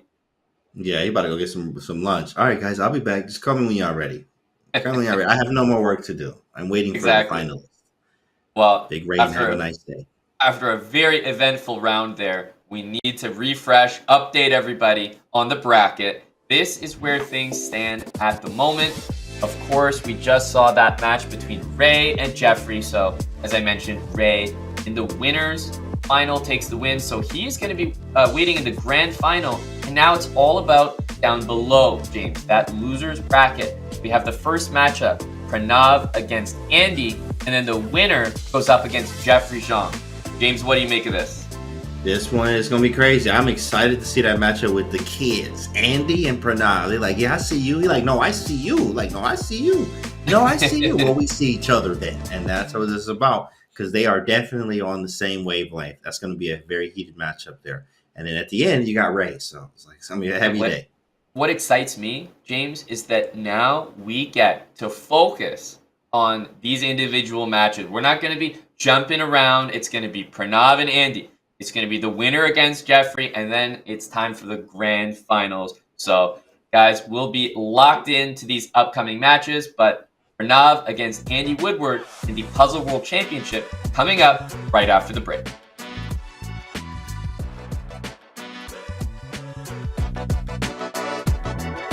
Still plenty of options and opportunities left. All right, next one. You ready? Yes. Let's do it. Kasparian study. White to move. Okay, I know this one. You know it. It's not fair. Queen a3, rook d2, rook b2, rook b2. Very good. It's Kasparian. Kasparian study. Yes. Yeah. Looks kind of familiar. But... Okay, yeah. Rook d2, rook b2, rook b1. So how do you start? Queen a3, rook a2, rook d2. D2, rook takes a3, rook b2, rook a2, rook b1. Very nice. Very nice. Well done. Okay. So it's queen a3 check, rook a2, then rook d2, rook a3, rook b2, rook a3, rook b1. Very nice. Yeah. Very nice. Yes. Impressive knowledge. Another study. I mean, if you know this one, I'll be mightily impressed. White to move. Okay, this one I don't know. So it's 10 seconds as well? 10 seconds. Oh. Yeah. Bishop b6, c5, queen b8, b6. King c8. King c8, king e4. h4. h4. Now I have to... Yes, king f5 and king h5 e4. and king e4. Yeah. Very nice. Is king e4 the final move? Bishop b6, queen b6, c5, queen b8, b6, king c8, king e4. Yes, h4. And king f5. h5. And king e4. King e4 back. Yeah, very nice. Well done. Okay, this one is a bit difficult, I can say. So I guess bishop takes b6. Yes. Queen b6, c5. Yes. Queen b8, b6, king c8, c7, queen b7. c7 might not be correct. Oh, king e4. King e4. Yes. h4. h4. You have opponent g3, h4, and h6, right? Yes. Okay, then king f5, h5, king e4. Okay. Exactly. Yeah. Very nice. Yeah. That's the one. Very nice. Yeah.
Welcome back to the Puzzle World Championship. You can see on your screen right there 2 youngsters, Buddy Pranav and Andy Woodward. You see the chess bra representation there on Pranav's sweater, so I have no idea who I'm cheering for in this matchup, James.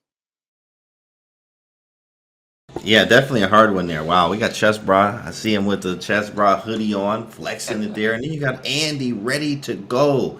The kid is locked in, right? And that's his locked in face, believe it or not, because he just has the same facial expression all the time. But the kid is definitely a force to be reckoned with. This is probably the most heated and heavy anticipated matchup of the entire event, not even with Ray in it. It's these two right here, the newcomers, of course, and the younger crowd, younger generation. So it's going to be excellent and fun to see the matchup here. Yeah, we got Ray sitting there in the grand final waiting to see who he's going to go up against. And Andy Woodward and Pranav are competing in the losers bracket, which means it will be a best of 4 once again. And the winner moves on to play Jeffrey Xiong. So it's not like they go straight to the final.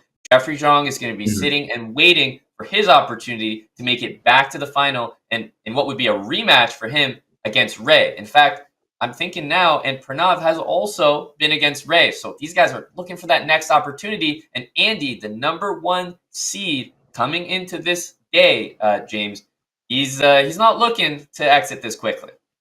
He's not looking to exit quickly at all here. In fact, as Andy Woodward is a force to be reckoned with. Pranav being the same. I think he's a wild card, a dark horse. In fact, the one that like no one even considered to do anything here. They're like, buddy, who is that? Pranav? Who is? And then they like, oh, he's gonna win it. Can he win it? It's all different now. It's all different. Yeah, I mean, one thing you have to give to Pranav is that he did the best against Ray out of anybody. So, yeah, Jeffrey Xiong, amazing run in the winners bracket, but against Ray, he didn't really put that pressure that Pranav did. We're going to jump into the match right now. Pranav against Andy. They both got it. What is? Oh man, wait till you guys see it. I don't know what was this one that they got wrong, bro. Yeah, they both had the same. They saw the same things and they didn't see the same things.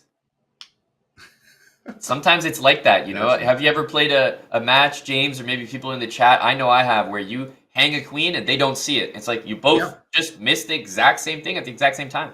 At the exact same time, correct. And you both think, oh, that was mate. And we both like, oh, wait, it wasn't mate. It wasn't. A minute and a half, and both guys pretty much at 40. So there you go. That's that pace you were talking about, James. Yeah, it looks great. 40, right under a minute 30. The pace is on for 50, but they need to be careful as they're using their time. Very nice. And Pranav first to crack it there. That's a tough 42 puzzle. Not very tough with E4 93 at the end. Yeah, because it's kind of like just a check, and then the F2 pawn is hanging. Both guys took a long time on that one. 97 takes. Oh, takes. Okay, that's good. Take. Take takes that up into easy. Easy. Oh, we got that wrong. Bishop F5. Yeah, Bishop F5. That's a good one. 47-48 though. Pranav with one extra X. That's right, and with that 30 seconds ticking down, that's really, really going to matter. Oh, there's the second X. Okay, it's close, guys. This is 49. exactly what we were expecting. 51-50.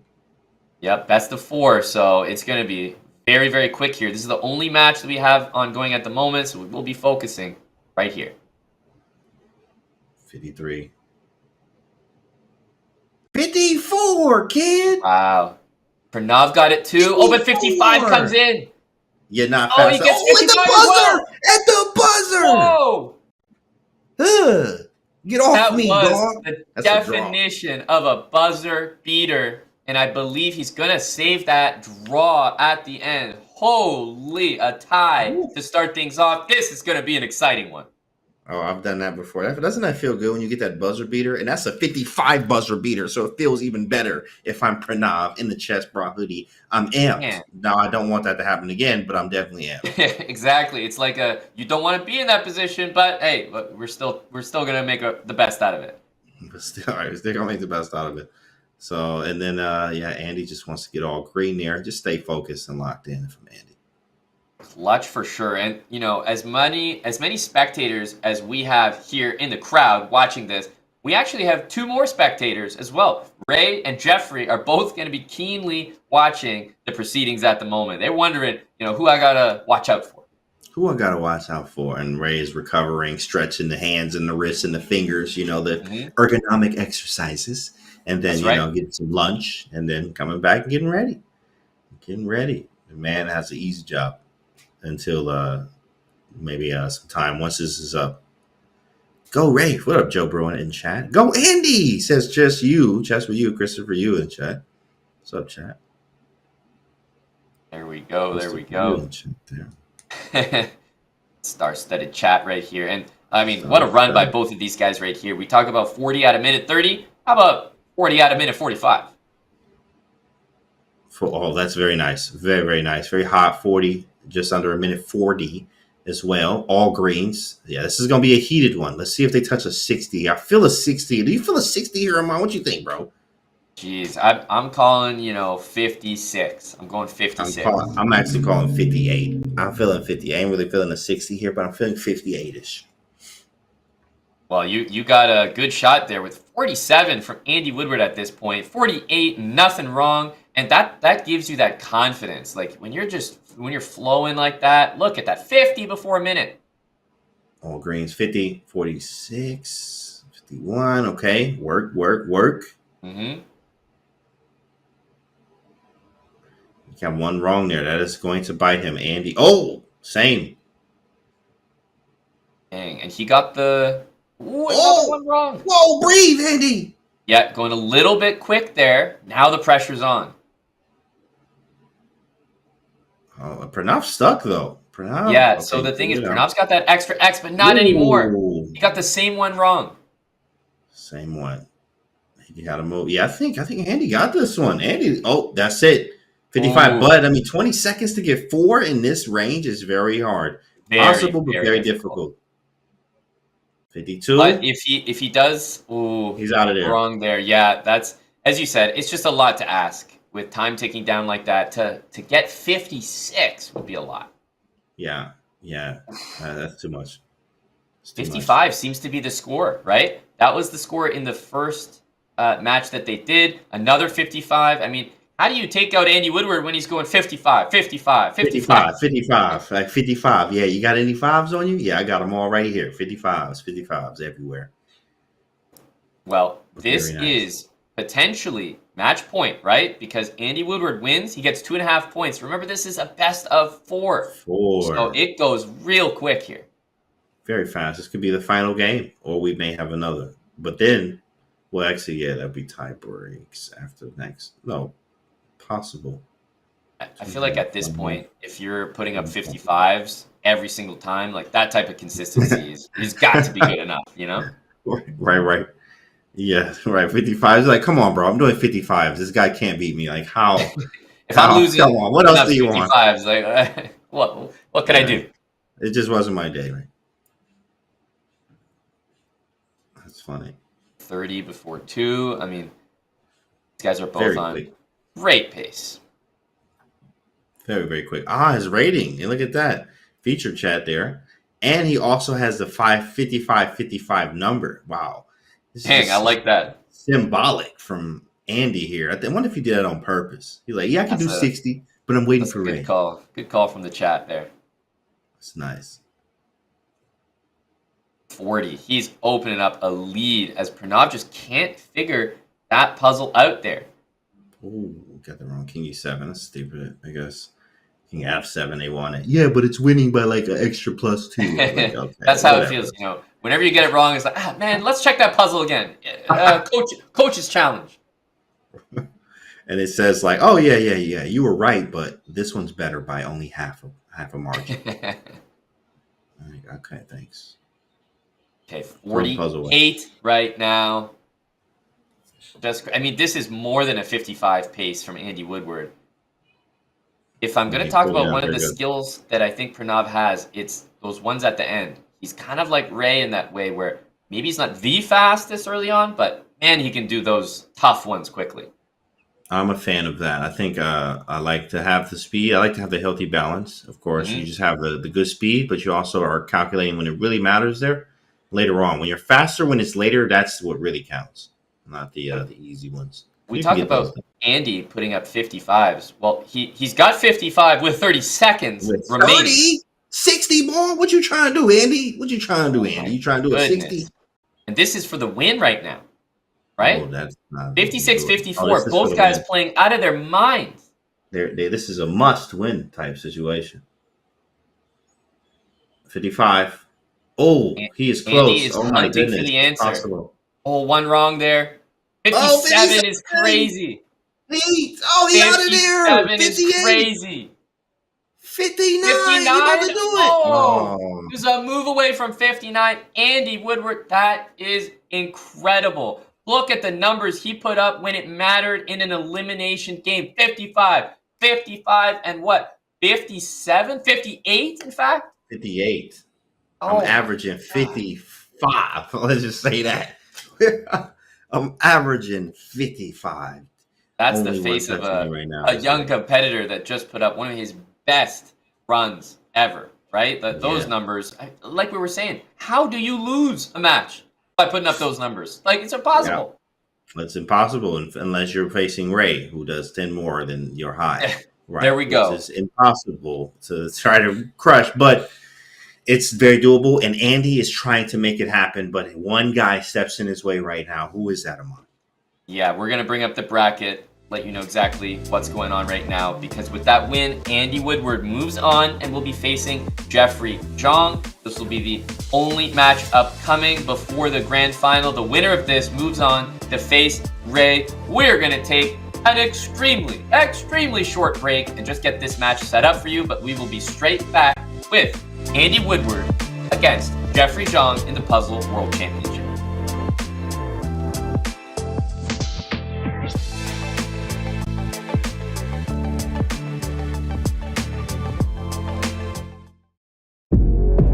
I can guarantee that working your way through this course and solving all 1001 exercises will reward you not only with a greater tactical knowledge, but also with spotting more tactics in your own games. My name is Fiona Steil-Anthony and I'm a Women International Master. I wish you a warm welcome to the course 1001 Chess Exercises for Beginners, authored by Franco Mazzetti and Roberto Massa, with videos by me.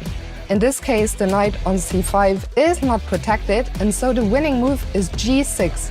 g6 is the discovered attack, but it is also a double attack, because not only are we hitting the knight on c5, we are also threatening mate on h7. In this case, rook c7. Black has no choice but to capture, and now our queen comes in. We've lured the queen away. Now the king is too far removed. It cannot protect the black queen, so we are going to pick up the black queen on the next move.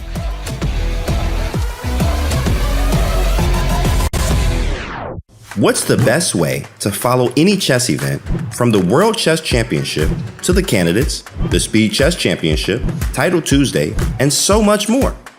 Chess.com/events has all of the top chess tournaments played both over the board and online. Analyze and review games from the world's greatest players with live commentary, cloud analysis, opening explorer, and table bases. Find all the key event information, including schedules, prizes, results, news reports, player bios, tiebreaks, and more. Even compete by voting for your predicted results. Explore chess.com/events today on web or with our iOS and Android apps and experience chess like never before.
here at the Puzzle World Championship. On your screen, Grandmaster Jeffrey Xiong.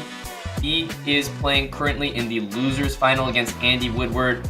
Kind of flying under the radar a little bit this event, James, but let's talk a little bit more about Jeffrey, Mr. Consistent. He's been doing so well in this competition, and he's the 2016 World Junior Champion, but here he is excelling in puzzles. What makes him so good at puzzles here, team? Yeah, that's a great question. In fact, look at his highest is 3 minute 58 right next to Andy there. I mean, but of course, he just sees the board very well. He's also played, U.S. Championship. He's won World Open before. I've been there, seen him when he won World Open. I think that was like 2019-ish, something like that. But very strong player, incredibly strong, young as well, trains with the best of them. I mean, and he loves the game. So all the accolades are there. Now he's going to have to face, a very strong and very hungry kid here, Andy Woodward. That's right. Getting right into things. Jeffrey Xiong against Andy Woodward. I remember, Jeffrey Xiong, this is a guy that I remember playing when he was even younger. I got a win against him. Trust me, it never happened again after that. And I feel like Andy Woodward is right at that age. Such a young competitor and showing off in puzzles right now. Look for more of him in puzzles, but also in the main chess scene as well. Wow. Yeah. I mean, it's good to see Andy. I've seen him in mini tournaments. He's a very, very strong kid. He's been playing a lot of chess. Also, I think he's at the U.S. Chess School as well. I mean, everything. He's getting it all. And now, even getting the sponsorship with Hikaru there that they mentioned yesterday, which is even fire. Like, the kid is just going to excel to heights beyond, whatever. Limit is his type thing, right? As long as he keeps staying consistent. So it's going to be nice to see what he does in the future, too, as well. Future of chess there for Andy Woodward. No, absolutely. You said it. And seeming so mature with how he's handling the pressure in this event so far, that's going to serve him well in everything in life, but definitely in this competition right now, as we see he's opening up what looks like a tremendous first round here against Jeffrey. Jeff is not cooking right now. In fact, there's something happened. He got 2 wrong there. That's going to be a very detrimental feat there in this short match here. It's only 2.5. If it's 4 games or 8 games, 4.5 wins a match, to say the least. That's going to give you a little bit of leeway to be able to make these type of mistakes. But here, it's very crucial. It's not looking good already in the first match for Chef Jeff. That's right. Yeah, 40. Jeffrey, though, I've been saying he is so consistent. Like, I haven't seen either of these guys really put up one of those super low scores. So Jeff needs to focus up here and get that up to a 50. Oh my goodness, it's already over. Claim commentator curse again. Yeah, that's a rough round for Chef Jeff, and Andy putting up 50 every round. Has he not? I mean, it's been 50 since day one. Like, it has since the first of the year. It's been 50 every time. I don't think he's failed to put up a 50 yet. And of course, right when I talk about how consistent Jeffrey is, he's like, yeah, let me put up the lowest number in the entire event for me so far. He's going to lose that first game. And it is a best of 4. We're still in the losers final here. So just always want to remind everybody that 2.5 points, it happens quickly, can't it? It does, in fact, because, I mean, hey, we have another run like that, or not as good, or we don't get a 50. I mean, imagine that. Like, you have to score 50 against Andy. You literally have to do it, or you lose. So you have to score 50 plus here, and hopefully you can do that, which he can. He just has to, pull himself together here and hopefully play his best here, because this, again, is a short match. 2.5 wins. Exactly. And if you're Pranav from last round, you had to score 56 if you even wanted to sniff a win against Andy. Yeah, that's a win. It smells like a win. Hopefully. All right. Wow. So what's the pace looking like here? Jeffrey, I've noticed, has consistently been behind Andy on the early pace, but kind of picks it up at the end. Andy, I guess it makes sense. Just those younger competitors, I feel like they do those early ones like nothing, like half a second. He's barely even processing them. Ooh, 30. Look at that, man. He's up. This is nice. He's opening up a lead here. I like the consistency and the pace. I think he reminds me of Ray, how Jeffrey does puzzles here. It's not as fast, exactly, but he definitely gets it done, and he gets the high numbers in the rushes. I think Andy's like a combination of like both. It's like fast and he like, hold on, man. How do you do both of these, buddy? Yep. Yeah, it's hard for me at the moment to name someone who has a faster initial pace than Andy, because even Ray, I think he outpaces Ray on the first to 30, first to 40 marks, but then later on, things can catch up to him. Yeah, he can catch up. I think Ray has a very great ability to do that later. Oh, snap. So I was about to say, this is what we're talking about. The early speed from Andy, but later on, that consistency from Jeffrey does catch him up. Yeah. Takes, check. There it is. But 45, I mean, these leads, he always has a lead, which is nice. And he stretches the lead and keeps you like having to move fast, time. It keeps you under pressure. That's the word. There's a lot of pressure you get from playing Andy. That's right. Consistency from Jeffrey Xiong coming in again.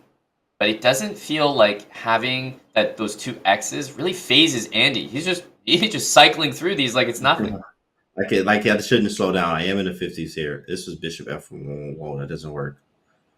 I mean, what do you do? Oh, okay, Richie won. Nice. Beautiful. 52. Check, takes. Got him. 2 wrong for both of these guys. 53, 51. Super close, though. Andy's still looking and spots it.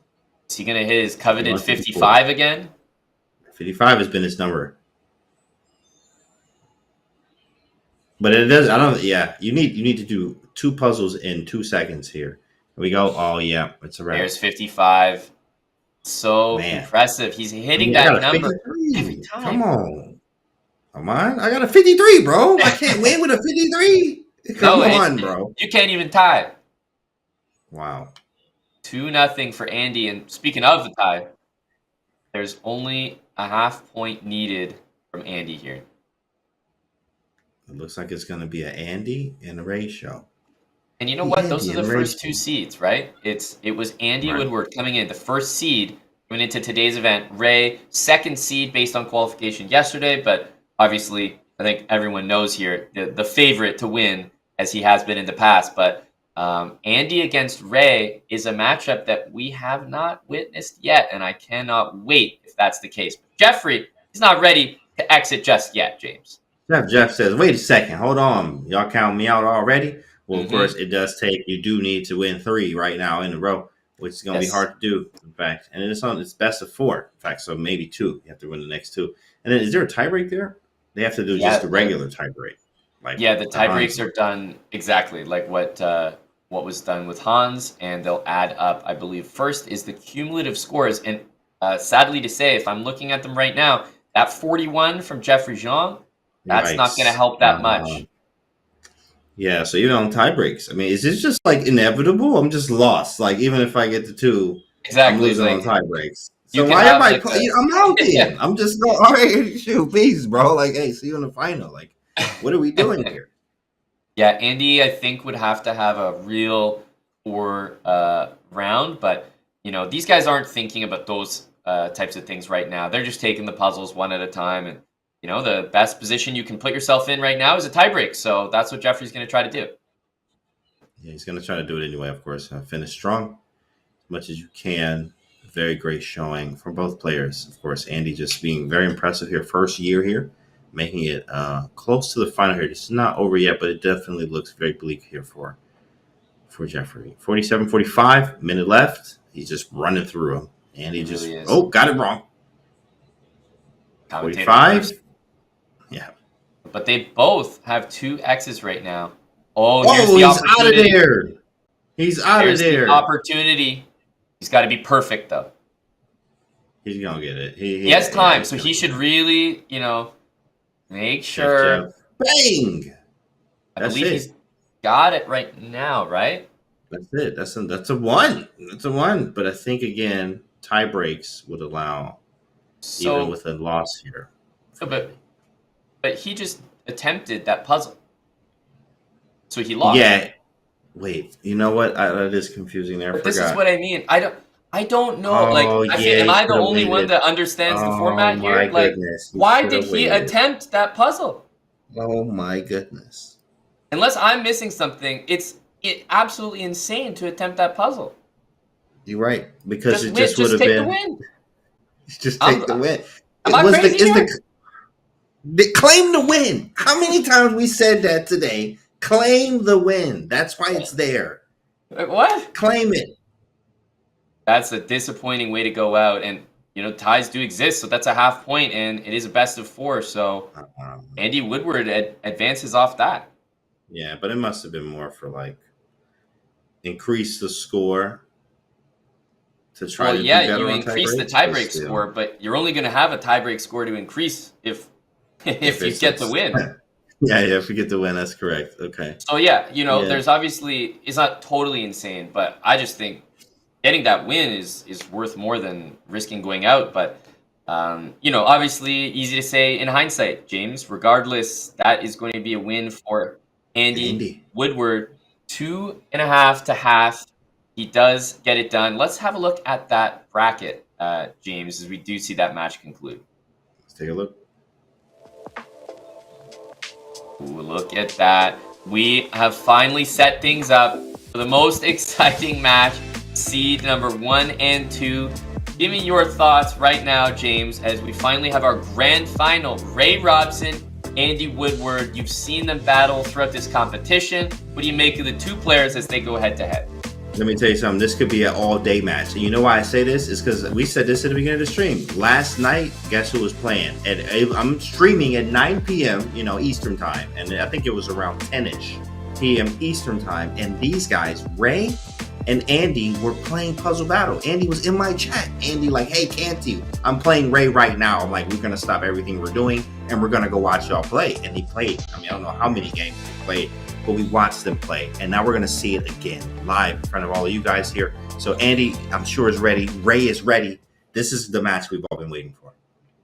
Absolutely. And, I do have to say, before we get all caught up in our puzzles, I want to remind people that there's something else upcoming that we can get excited for. That's the 2024 Tata Steel Tournament, and it begins tomorrow, January 13th. So join us as we cover that classical action with players like World Champion Ding Liren, Women's World Champion Ju Wenjun, Pragnananda, and so many more. Tune in to Chess24 streams tomorrow. That's 8 a.m. Eastern Time. And you guys can all do !Tata in chat to read up on the event. Just had to let the people know that, while we're puzzling, there is some very exciting classical chess happening. But now, I'm done with that, James. Let's back to the puzzles here. Come on now. Back to the puzzles. We're going to see a lot of that in the Tata Steel. That's going to be fun. But, hey, we got a big match coming up, guys. This is about to be epic, man. Yeah, Ray against Andy. And I think the most exciting thing about this one is that we haven't seen it so far. It's just been teased, We're expecting that this might happen. Like, if I had to predict what the final would look like, it would probably be this. The only thing that I want to remind everybody about is that Ray has not lost, which means if he loses against Andy, they're doing a reset. So Andy Woodward has to win 2 times against Ray. Not only does he have to win all those individual battles, win a match, he's got to do it twice. What do you think about it? Oh, yeah, it? thanks. Oh, man. Okay, well, at first I'm like, oh, yeah, I got a shot. Then you're like, I got to do it twice? Okay, wait a second here, buddy. Can we first off can we not do that? Like, why do we have to do it 2 times? Why does it have to be twice? Wow. Hey, double elimination, got to keep it fair. Ray hasn't lost at all yet, so it makes sense. He's got to have those 2 lives remaining. See them on cam there. The experienced, the veteran, 4-time champion, Ray Robson, goes by Spicy Caterpillar as the nickname. We're going to get into a spicy matchup here as the kid, the youngster, Andy, is going up against him here. Look at that. Look at the stats. I can't get over that 69. Are we going to see more 60 bombs? How many 60 bombs are you calling for Ray Robson in the finals? That was crazy. Probably true. This is a whole nother Ray. If we see that level up, this is the time right here. Y'all can't see him, but off screen right now, Ray got his eyes closed. I don't know what he's doing. He like meditating or like he like tapping into another realm. It's scary. Look at him. Like, it's scary to go to see. I think Ray just hit a 60 in his head right now. I just saw it with his eyes closed. My goodness, and then opened up. That man is about to go off. But Andy has a lot to prove too as well. So it's exciting to see. Games are about to start, guys. Yeah, let's get right the heck into this matchup. Andy, Ray, the grand final that people have been waiting for, excited for. I think what I'm looking for is Andy to get off to that early pace that he seems to have set this entire competition. He has been faster than even the likes of Ray. So let's see if he can do that here. And speak of the devil, look at that. Just ahead of Ray in that early pace, James. Just and as we saw this yesterday too as well. Now I did see this is kind of like we was getting a preview before the match because we saw Ray and Andy last night. It was awesome watching them play Puzzle Battle. And I did see more often than not, Andy got off to a faster start. But again, it will be Ray that in the more challenging ones, the 30s, the 40s, the 50s, you would see that sort of flip-flop where Ray was faster there and Andy was slower. Naturally, as you know, you get these harder puzzles, you need to spend more time to think. But Ray was kind of flying through those. So we'll see what happens. Let us know the insights. What were what kind of scores did you see? Like who was beating who? Because you had it was 50 balls. It was none. It was 50s. It was all 50s all night. We start the stream with a clean 50 on survival, all greens. Then we go do 3-minute, 5-minute puzzle rush. I'm trying to hit 50. I'm in 48s, 49s. Then we watch them boys, and they were doing 50s every time. 50-50, 50-51, 54, 58, 50-50, 50-50 all the time. Yeah, I feel like if we don't see a 50 from either of these guys in this grand final, that's disappointing. That's like an awful score. Yeah, correct. It's like, it's disgusting. 49, what am I doing? It's like, that's my high. What am I doing? That's what you're doing. Right, 50s, all 50s from these boys. All greens right now. Look at Andy, though. All green ahead of Ray, as I've seen many times. Yep. So I think in this last minute, this is where Ray tends to excel because it's almost like he doesn't see the difference between an easy puzzle and a hard puzzle. He just sees the answer. That's a great observation. I think that's exactly explaining Ray. He just sees the puzzle at all levels at the same rate, which is really nice. Of course, he does spend a little time to think here, but he doesn't get them wrong as much, and he keeps the same pace. He spent a little time there. Got that one wrong, though. And this is never critical. A good feeling. You spend a lot of time on a puzzle and get it wrong. It's the worst feeling. Right. You're like, what am I doing? Why do I even play this game? Okay, so this is where Ray needs to pick up the pace. 54-50. 55, he's getting them like nothing. Let's go. Box says he's all in on Ray in the chat. Go ahead, chat. Put your predictions, chat. Predict. 57. Is this going to be a 60 bomb from Andy? 58. What are you going with? 58. 59. He want to hit him with a 60 on national 4 international seconds. Television. Oh, he got it wrong. He's trying to hit him with 60. He's trying to do he it. went with 60. Didn't get it, but that is an amazing start. He just put his best. 59 is tied for his best. He almost dropped a 60 piece in the first game. He's trying to swing on Ray, bro. You remember when you was doing your chess boxing, and they just come out swinging at you, right? Definitely. That's what Andy's coming out mean, and he's swinging with like good technique. He know what he's doing right now. This is so impressive to watch. I mean, this is Ray Robson, who just wins this event almost like a guarantee every year. Andy Woodward coming in this year and saying, no, there's a new kid on the block, and dropping a 59 in game one is a unbelievable way to start. Make a statement. He's like, in your face, bro. And I won, buddy. Yeah, 59. Incredible. 59. Ray's going to have to do his personal best every round, like 68s just to put him away. 68, 70s. That's crazy. If we get 70 here, let's just count for 2 runs. The thing is, I think with a 70, you could add up my runs and I might lose. I still might lose, right? Add them up. Exactly. 33. Oh, you got one wrong somewhere in there. Yeah, I feel like the consistent style of Ray, even Jeffrey, more similar to that. They do get outpaced early, but look at the speed. It's like one thing to just get outpaced a little bit and you make it up later, but man, 39 from Andy. But the double X. Ooh, double back. You got to be careful here. He has to be careful dropping a 59 and now at 41 here. 2 wrong. This is probably when he got wrong. As Ray leans in, he's like, what is this? He finds and he takes and he gets it right. That's always a, little flex. We've talked about it, making sure that you get the one right that they got wrong. We need that. We need that to bank up some time.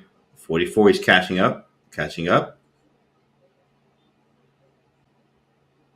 So a minute left, but Andy's going to have to be just razor perfect with the rest of his puzzles. He doesn't have any room for error, but neither does Ray anymore. Pressure on both. Who's going to handle it? Oh, this one, the crazy one, Andy on right now. I don't know. Queen G2, bro. What are you doing? Bishop E3 or Queen F2 and take the knight. What the heck was that? But then Queen F7 mates. There's too many things to think about in puzzle. That's my problem. I'll be like, but then this, but then this, but then that, but then. But okay. Let's see if Ray gets it, because I agree. That was a super tough one. It's going to be all on this puzzle, in my opinion. If Ray gets this, he's probably going to jump ahead. 3 strikes. He finds it. Oh, is he going to find it?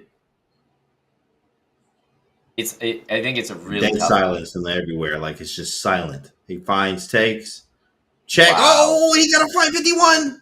But he's only got 7 seconds. Oh, he found it. Now he just sit. You literally claim to win. You should sit. That's it. There you go. You see that? That's what you needed to do there. And he gets the dub. No point attempting that. Ray, the veteran, takes the win with the tie score. Man, he got it. I just exhaled for the first time, I think, that entire match. Right, that whole. Yeah, okay. That's air. That's what air feels like. Okay, we're good. Oxygen. Next match. There we go. There we go. Okay, and we're up. And so also remember that this is a best of 8. Again, we've kind of been jumping around because we're watching the losers bracket, but now this is the grand final best of 8, which means we are going to go, of course, until 4.5 points. So keep that target score in mind for these two players. And even if Andy Woodward beats Ray, guess what? He's got to set the pieces back up and do it one more time. All right, bro, you want to do it again? I mean, no, really. I don't really want to fight you again, but okay, I guess I have to, in fact. I've already won once. Like, now I got to do it again. Okay. Very difficult. Man, what a puzzle. These are the easier ones so far. Yeah. Quotation mark. Easier. Easier. You still can get some wrong. And look at the difference between the first game and this one. When you look at those scores, it was almost 60 for Andy. And then the second time around, much closer to 50. Those guys barely got above 50. So much different runs. It always depends based on the puzzles you get. Yes, right. Yeah. Sometimes I think I call it by batches of puzzles. Like sometimes you'll know, like on move 3, when they want you to do a Devereski page 181 on like the 5th puzzle, you're like, oh yeah, this is going to be a crazy run. Like something's wrong. Sometimes I'll stop and just do a whole nother run. Cause like this one's going to be whack. Well, we've seen a win from both guys so far. I got to ask the chat, who do you guys have to win this first match here? Is Ray going to win the whole thing right now? Or is Andy going to force the reset, the bracket reset against Ray Robson? Because it's 1-1 right now, and we've seen the highest score posted in the entire match so far by Andy Woodward. Chad, what's the highest score you think we're going to see today, too, as well? Who do you think is going to win? And what's the highest Puzzle Rush score do you think we will see? Are we going to get a 60? 59 was out their first game like it was nothing. Meanwhile, these guys are both at... They're both at 50 here, and that was the score they pretty much got last round. So with a minute to spare and all the X's for Ray, let's see what he can do. Let's see. We got a lot of Andys in chat. Okay, Ray, 64s, 60s, 70s, 63s. Okay, chat. Some people are even calling the name as well. What about Andy at 57 right now? He is eyeballing that 60 piece. Oh, and it messes up. Okay, does he have this one? 58. Ray's on a perfect run, but it's just not close to 58 right now. He's got to speed up. Oh, yeah, you got that right. He's got to speed up now. Come on, Andy. 59. Swinging. 59. Swinging. Come on, get this off. This is for 60. Oh, he couldn't get it. 59 again. 59, bro. That's nasty, dude. That's nasty. 59's 2 of them against Ray. Hey, bro. Hey, chill, Andy. You got to chill, man. 59 is just insane. 2-1 for Andy Woodward. He's posted his personal best twice now in the finals. Like, if you could say that you were going to get your personal best, James, and it's like, where would you like it? Maybe round 1, or should you save it for the grand finals? Like, yeah, I'll take it in the finals, please. Take it in the finals. Yeah, I'll take it in the finals against Ray in front of everybody. 59s. And we were kind of joking about scoring 56, 7, 8, and maybe still losing to Ray. The exact opposite is happening. Ray is posting 56, Ray is posting 57, and he's losing to Andy's 59s. And 59s. Them some big. Those are big numbers. Very big numbers there. And Ray Robson did a 60 the 2 days ago, I think, something like that. But he says he just casually warmed up with it. It is different when you have someone else you're playing against too as well. When you're sitting there by yourself, but he did just drop a 60. I know recently he just had. He needs to put out now. He did it today, just in an earlier match. I think it was. Oh, that's what it was. Okay. Pranav or something. I don't remember, but yeah, he dropped a 60 already. So he dropped a 60 today. Okay, nice. He needs to bring that 60 out again here. Andy hitting these 59s. Andy's about to drop a 60. Ooh, the commentator cursed again. He's got 2 wrong. Ooh, this is so they're basically at the same pace right now. As usual, Andy a little bit ahead, but those 2 X's, I think you'd rather be in Ray's position here. Yeah, 100%. Got that one wrong. Okay, feeling better. Hold on. You get that other one wrong, too, that he got wrong. Such an interesting moment when both players, as good as they are, just miss the exact same thing. It's also very awesome to see, as good as Ray is. I mean, Andy up, healthy amount. 4.4. I'm up 3-4. 2 wrong. Talk to me. Talk to me, Amon. What's going on, baby? It's amazing the way that Andy is able to just keep his composure, take the puzzles one at a time, even when he's got those 2 X's. So impressive. 52, he keeping that steady lead, and that as the time gets lower, that matters a lot more. The little small lead that I have, that I accumulated, if I can stay consistent, stay focused, keep calculating well. And he's leaning in. He's really thinking on this one. Check. Rook G5. And takes, oh my goodness, 54. Check. 55. Yeah, I think Andy got this one too, bro. I think Andy has this one. It feels good. 53, 56. You need 3 more, 20 seconds. So insane. 57. He's out of there. He is out of there. So this is where you don't claim the win. Now you keep going because your tiebreak score might matter. So absolutely keep going. Will this be the 60 bomb? Another 59? No, 58. Look at that young player right there. Andy Woodward on cam, and he is feeling it right now, up 3-1 on Ray Robson, the defending champ. Yeah, he's just dropping 58s and 59s like it's nothing. It's like, hey, I am having a nice day, Ray. Right? That big Ray have a nice day. And he's like, I am. How's yours? It's great, actually. Great. As Yasser Sarawan likes to say, was it as good for you as it was for me? Yes, it was, Christian. Yes. Very good. Hey, you didn't tell the folk that you were working on a stellar Yasser impression in the back, Yes, back in 1965, I did impressions for Bobby, and it was a little bit different when I would take pawns then. What about you, Amon? Yeah, it reminds me of my old friend Lubo, we called him. Lubo, I know him. Yes. Shout out to Yasser, pawn grabber extraordinaire. But while we've been yapping in Yasser speak, it's actually Andy with 2 wrong before 30. Oops. What up, Nerdisky in chat? What's up, baby? It was good. Ooh, looking bad. Yasser being Charlotte tonight. Oh man, I'm sorry I couldn't make it out there. Dang, that'd be nice. Charlotte prior. Nerdisky, Yasser, and Nerdisky, and it's a tournament out there. Let's go. Good luck Shout out to Nerdisky. Low key, where's Nerdisky? Unfortunately, the guy must be busy. Otherwise, I feel like he could do some damage in an event like this. He was in the chat yesterday. Said that, in fact, flying out or something like that. Flying to well, no, he's in Charlotte. So yeah, doing something. He just was like, I couldn't make it. Blah blah blah. Bad timing. That happens.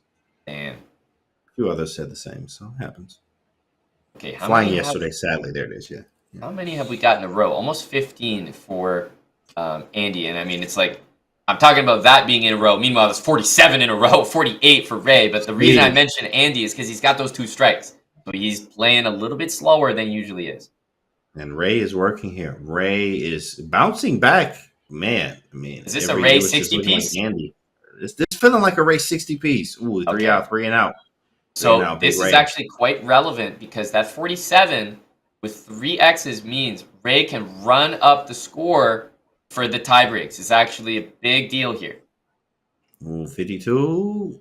Okay, we're trying to do a 60 piece. It's getting shorter, so I'm thinking 57. 57.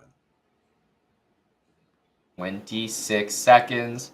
Ray locked in right now. Trying to stay locked in, calculating and calculate and found 54. 54. Jeez. For the Ray fans everywhere, you can stay, you can feel better, you can breathe, exhale, breathe, exhale, inhale through the nose, out through the mouth. You're good. Ray gets a dub. There we go. 3-2. So 56 to 47. It's 56 is a great score, but it's the difference. That 47, tiebreak wise, could really hurt. That is the lowest score that's been posted. Yeah, I forgot about the tiebreaks part. That's crazy. Yeah, the tiebreaks there, that could definitely hurt. But there is more life here. More life. Ray is able to stay here. This is very critical for Ray as he needs to put up a very nice performance here. If Andy can consistently do that 59 again, this can be looking very bad as he moves to 4 and then 4.5 wins the whole thing. But then you have to beat him again. Yeah, that part right there. It's the reset that gets you. That sucks, man. Like, that just hurts. You know, all that energy just to beat him once, just to do it again. Yeah. For example, like these 59s that he's posting, he might post a bunch of 59s and maybe still not even win this match. Yeah, incredible. That is incredible. That is incredible to put in perspective. Dropping 59s, feeling like a boss, you know, walking around like you just dunked on somebody. You're feeling great. And then you still lose the match. It's possible to still lose the match. It says, whoa, something wrong. Oh my goodness. Oof. I don't know if it's nerves or something, but it is not looking good for Andy that round. Wow. So if you look at the scores, what's interesting to me is that you've got 59, 59, 58, some huge score. Oh my goodness. You talk about tie breaks. They're out the window right now. I think officially Andy cannot let Ray get to 4 points because this is cooked on tie breaks. That's the 3-piece. That is a 3-piece already for Ray here. And of course, as he extends the lead with 1:30, that is going to ruin the tie breaks 100%, as he's going to run this boy up to the 50 ball with 1:30 already. And he's just kind of chilling, coasting. The pressure's off, which means this could be a 60 run because the pressure's off. I can take some time. It's just me. Good point. Now it's like he's just on stream chilling, you know? Chilling, right? Feeling good, feeling better. I could be feeling, much better here after this run. So we will see. Yeah, so this is all Ray. It is going to be 3-3. We know that, but the tie breaks are going to be just completely in Ray's favor. So I don't think that's even a consideration. And what that means is that if Ray gets 4 points, I think that's it. So Andy has to win the next one, or at least tie it. Right. At least tie it. Yeah, at least tie it. But regardless, incredible run for Andy. This is the final, by the way, guys, the grand final. So you have to understand, whatever happens, Andy has proved himself to be an extraordinary, not only player, as we already know for this title and the accolades, but definitely as he's been able to take on Ray Robson, the greatest puzzler in the last 4 years in this event, winning it every single time. Andy has been taking it to him. Very nice.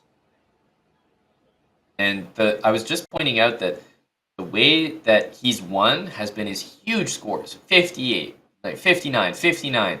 But the way that he's lost, 47, the 51, the 33, So he has the highest, but also the lowest.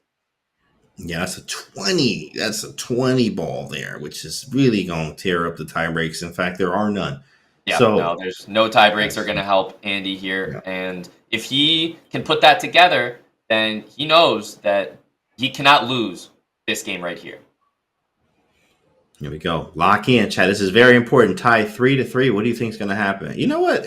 A big shout out to Andy and Pranav, because Pranav did the same thing. This was 3-3. Right. I mean, it's almost identical in a way, but Andy had a lead. Pranav had a lead. Ray was able to take it. So reminiscent of the same story here, but the kids, the newcomers into this championship here, or into this whole format were great. They made it very far and definitely challenged Ray. Totally. And even if Ray just wins this competition again, I think he's going to be winning it with a much different feeling. He's like, okay, there's a fire under me. I feel the competitors are out to get me next time. They on me. Exactly. They're on me. I need to step it up this year. Whatever I got to do, because they're coming for me.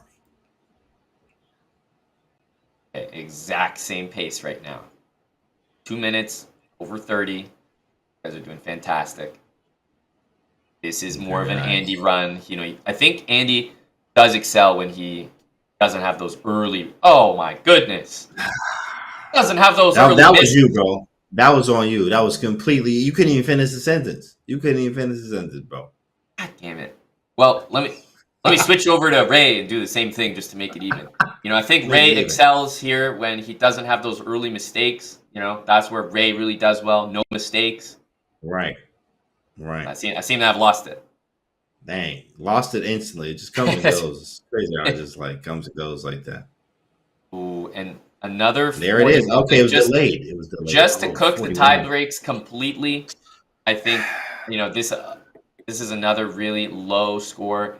So yeah, I think even if Ray loses the next one, the tie break should be way too much to overcome, unless Ray basically doesn't enter the next race. Yeah, exactly. If he just turns off the computer or dips out. Mm-hmm. Dang, man, what a way to go out here. Andy, though, he did put up those monster performances, 59s. It happens. What was I saying? I was like, put up a 59 and maybe still take the L. This is insane. Yeah, and it's still very possible. Yeah, 52 now. I mean, the tie breaks are done. So they have one more. It'll be 7 games, yeah. And then we have one more he has to win, which, yeah, that's just over. But I think there is a difference to winning and losing on the tie breaks and having Ray win 5-3. And I think both of these players will feel a difference in that as well. So I still think it's going to be a competitive last game here. Right. Nike Sands in chat says, imagine if Ray scores 5 in round 8. Okay, that's possible. Now that's a possibility. Don't know what universe, but it will be. I'm imagining it. Possible. I'm picturing it. Okay, I'm done picturing it. It went just like that. How about a 57 from Ray? That's a 57. 57, just to cement that tiebreak situation. We're into what is going to be the last game. Andy Woodward. He was up 3-1, and Ray just came back surging. 3 wins in a row. Crazy to think about. Incredible. He was up 3-1. Dang. Man, you just can't look at that from a psych standpoint, or you have to emotion standpoint. 3-1 is that's beefy. You get that 2, you're on almost a 3-game lead, and he's able to make it now. Basically, almost the other way around. I mean, it doesn't matter how you get it; it matters if you get it done. That's right, and it just feels like the arc. He started at the 59, 58, but then his next scores 47, 33, 41. Not good enough in the grand final against Ray Robson, unfortunately. It's crazy how you could just be such a beast on the front end there, and then 3 not even terrible scores. I mean, for his standard, yes, but also those aren't terrible scores. For you, the match is just over after that, which is crazy. That small of a margin. It is. Got one wrong there, but he's just going for pure speed, not slowing down for nothing. Well, I guess Robson, he didn't score 5. He scored a little bit more than 5 here, so looks like tie breaks will not be in Andy's favor at all.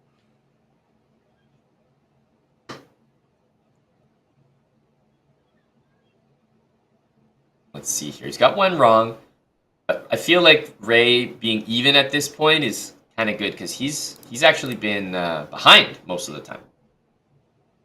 Yeah, he definitely has. And I've seen that, in fact, every year, believe it or not. I always notice, and I've learned this from Ray too as well, is, you like to implement, what Ray does, obviously, in all these puzzle solvers, but Ray does not, he just doesn't get them wrong as much, and he takes his time. He really takes his time. He's very patient with it.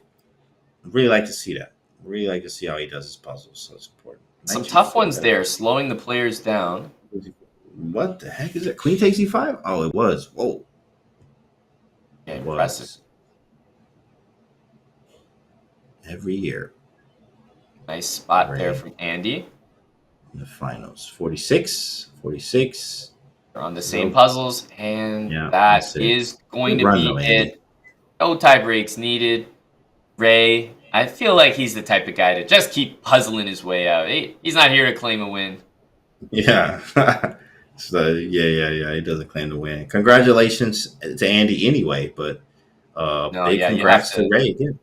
Have to extend hearty congratulations to Andy Woodward for making this final so close, because it's easy to just be like, okay, Ray's in the tournament, pack it up, but incredible by Andy to make it close. But ultimately, was it ever going to be anything different? Ray Robson, your 4-time champion, is now your 5-time champion, Puzzle World champion, right on your screen right there, James. 5 in a row, bro. That's just you feeling like Magnus of puzzles. You like, Magnus cool, but I'm Ray. You're like, oh, Ray Robson, the 5-time Puzzle World champion. Yeah, that's me. And I would take that and wear it very heavy as well. Chess.com, can y'all get him can we get a what's that? The NFTs, the NFT trophy, like the Chess Champions Chess Tour. Can we get one to my man's? I'd like to point out, James, that at the moment, Ray Robson is a world champion and Magnus Carlsen is not. Current. I'm just gonna say it. Drop the mic. It's out there. It's flipped. It's in the internet now. 100%. It's there. Magnus has been real quiet since Ray won. That's all I'm gonna say. That's all I'm going to say. Let's have a look at the bracket so we can make it official. It's Ray Robson. He's going to be on top. He's your champion. Man, this has been a great day. 5-3 is the official final score there between Ray and Andy. No tie breaks needed. And, we said so many good things over the competition about both of these competitors. But any final thoughts, James, when you think of Ray Robson, his journey to the finals, and then Andy making it so competitive? You know what? I think this was the first or second year when I just dubbed the name Big Ray. Have a nice day. When Ray's in the room, it's over. That's just what happens. He does it time and time again, and he did it again. That's what else can you say? He came, he delivered. He's 5-time champion here. I mean, maybe he just doesn't play like Magnus. It's just I don't want until we get some real competition. In fact, he did here. I don't want to play anymore. No, but jokes aside, he played a lot of strong competition this year, and he probably will step it up for the next. Stepping it up, that's crazy. We'll see, but congrats to the players that played too as well. He's such a young player that I know we'll see him back in future competitions. It's now like a who can dethrone Ray Robson in the Puzzle World Championship. Speaking of Ray, we are going to have him on for an interview, which is very exciting to hear his thoughts. What a competition. Must be exhausted, all that puzzling. But we're going to get that set up, and we'll be right back here at the Puzzles World Championship with an interview with your winner, Ray Robson, just after this break.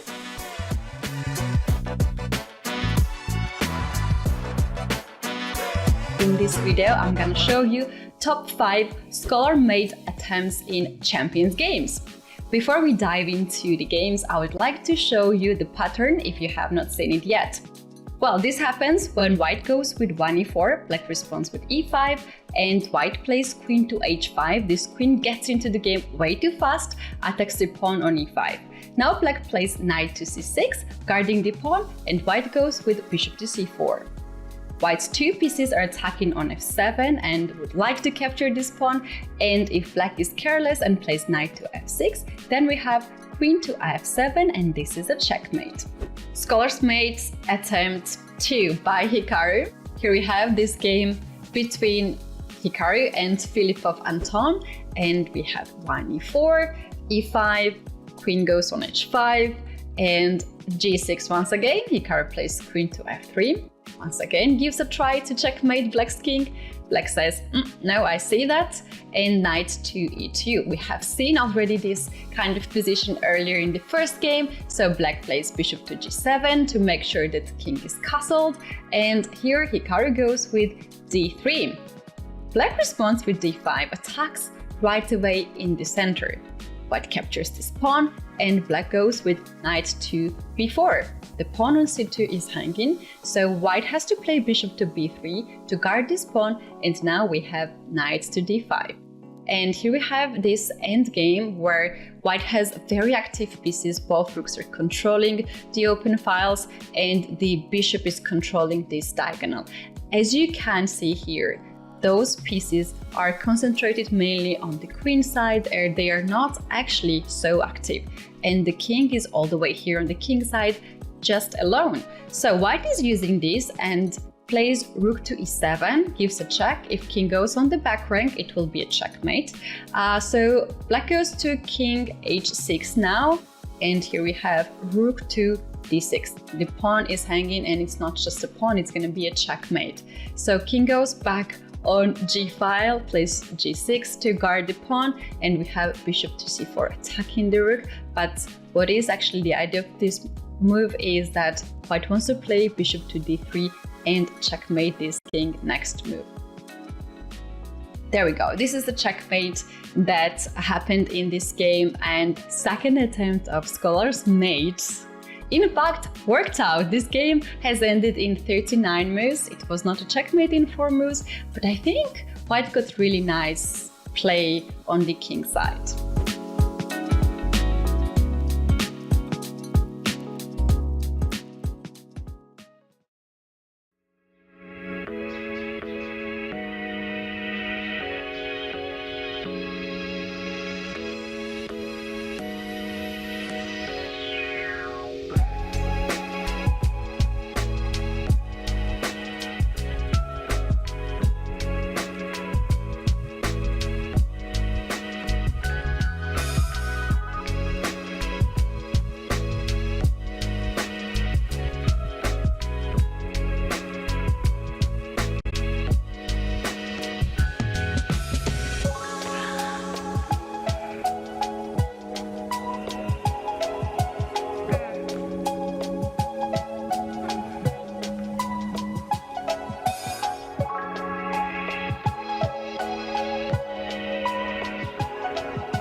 Welcome back to the Puzzles World Championship, and we're here with your Puzzles World Champion, 5-time winner now, Grandmaster Ray Robson. Ray, obviously I got to start with a hearty congratulations, and I'm just going to ask, what did you think of the event? Is this the strongest field that you've ever seen? You've played in this event so many times, won it so many times. What did you think of the field? Yeah, I think for sure this year was the strongest. I think just some of, especially the younger players, maybe they weren't playing as much in previous years, but there are like several of them who all became really good, I guess, within the past year. So that provided like a lot of tough competition. Congratulations, Ray, 5 times in a row here. So for the 6th one, and the competition getting stiffer here, of course. So somebody's going to try to take you out. They're definitely looking for it. So what are you going to do in the next year to maybe obviously try to train, and also maybe try to keep a little distance in between you and the rest of the Andy, are you back?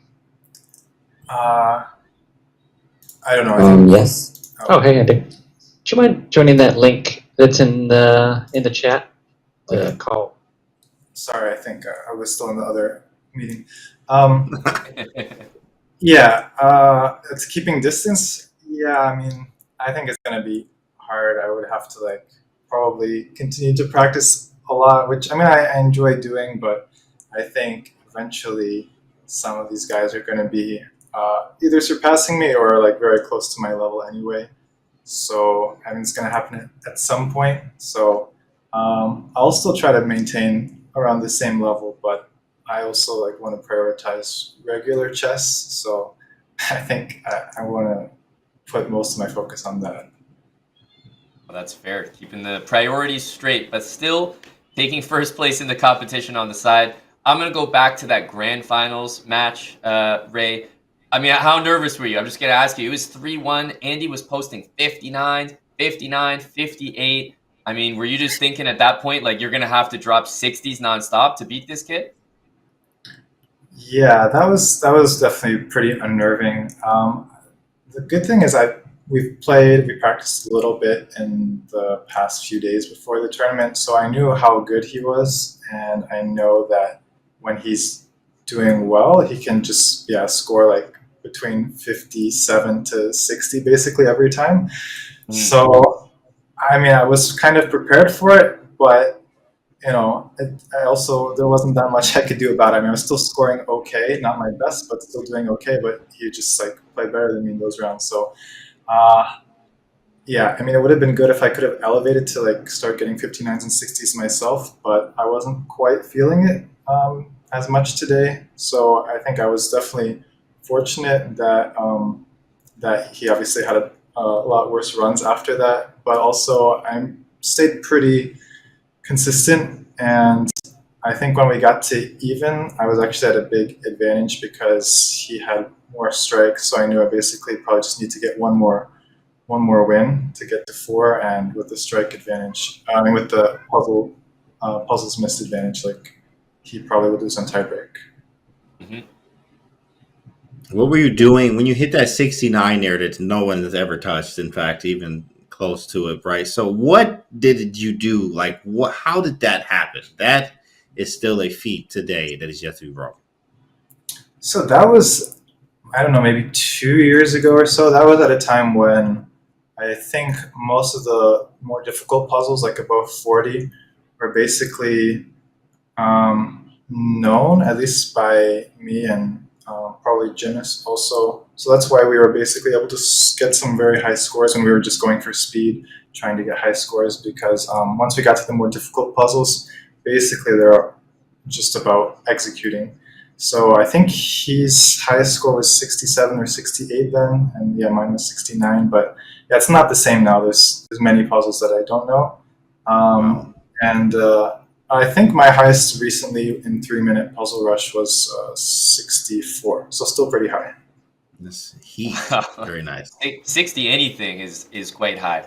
I wanted to ask you maybe a general question, and correct me if I'm wrong, but it seems like watching you and Andy, he has a style where he's a little bit ahead of you in terms of the pace early on, but you have that more consistent style. Just almost every puzzle feels like the same to you. Whereas Andy and some of the younger competitors, man, they can do those first 30 quickly. Is there like an ultimate style that you think is the best for puzzles?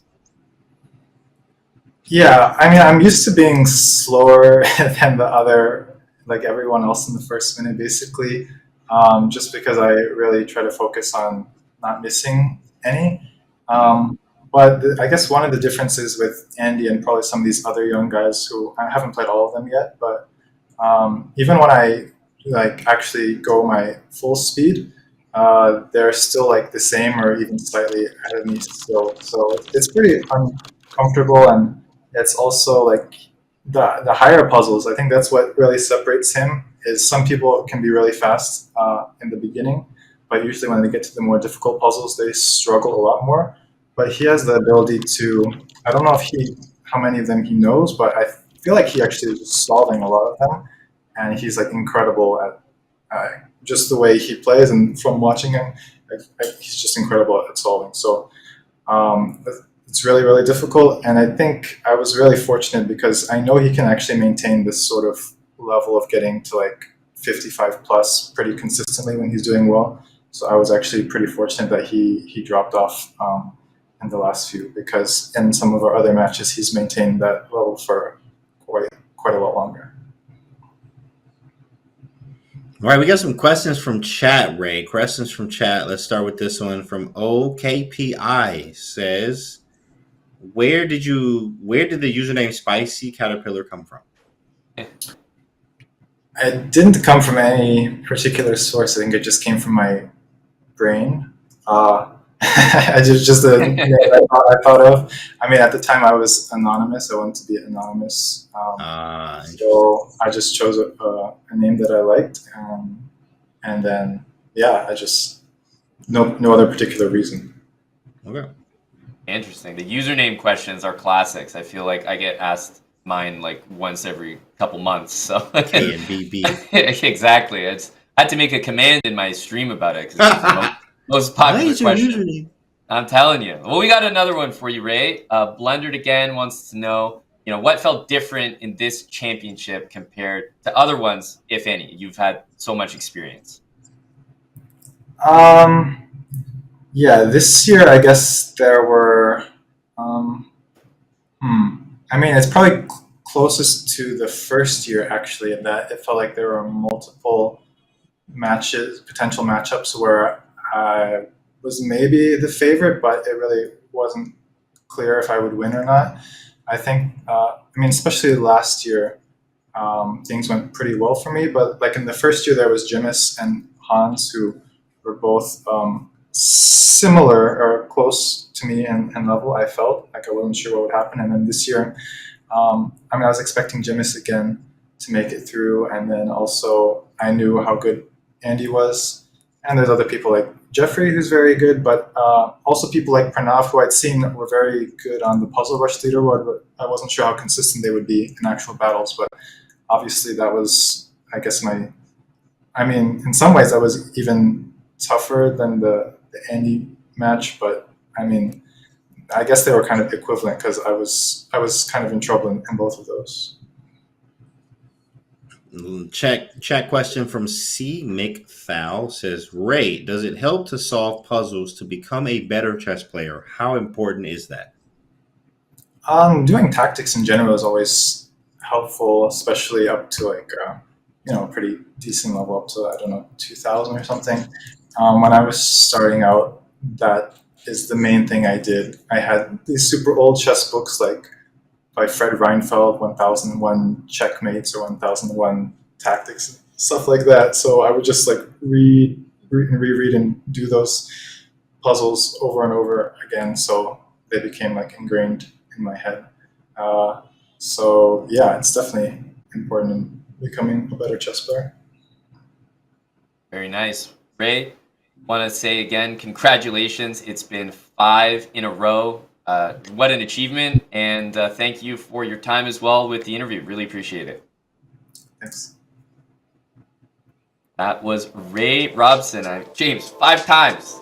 5 times. I'm going to get tired of saying congratulations, Ray, eventually, Yeah, of course. It's great work, and, you get rewarded for it, man. All the hard work pays off. 5 times going through the field and doing it again. And Big Ray and Have a Nice Day is here to stay.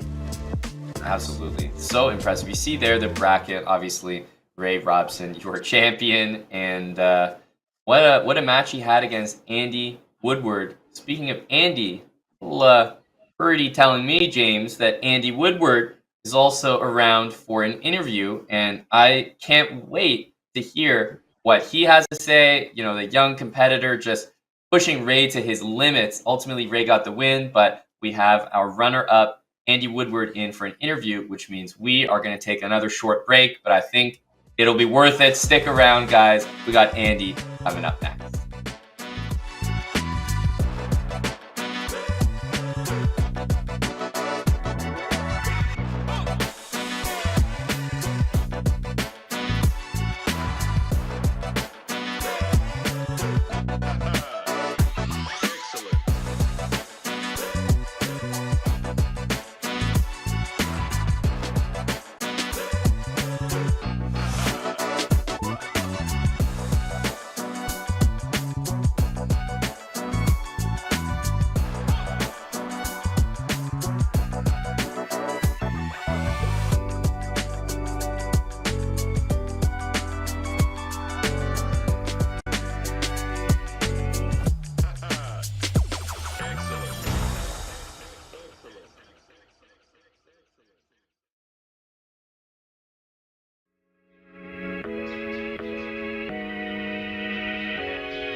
welcome back. The Puzzles World Championship. We just had that epic conclusion. Ultimately, Ray came out with the win, but we have our runner-up here, Andy Woodward. Andy, I'm going to say congratulations to you as well, because second place in an event as strong as this, super impressive. I'll just ask you, what did you think about Ray as a competitor going up against him in the finals? I mean, probably going in, you knew he was going to be the toughest competition, right? Yes. I knew I was going to have a lot of fun and get a lot of experience from playing this tournament. And I was hoping to put up a bit more, a bit better runs in like the ends, I guess. But ultimately, it was really fun and enjoyable. Congratulations, Andy. Great showing. Of course, just putting these 59s and breaking these records, and actually breaking a record here on 59, right? One of your highs there in the puzzle battle format. So pretty good stuff, man. But what goes into the training for this type of format? Actually, as you in the stream yesterday, we were mentioning that you were playing and we were watching your games there with Ray there. So how much puzzle battle are you doing like every day for this type of event? I guess about like an hour to 2 hours of practice during puzzle week. But other than puzzle week, usually about like 2 or 3 rushes a day. So. Very nice, very nice. Andy, I'm going to take us back to that finals there when you were up 3-1. You had some 59s, 58.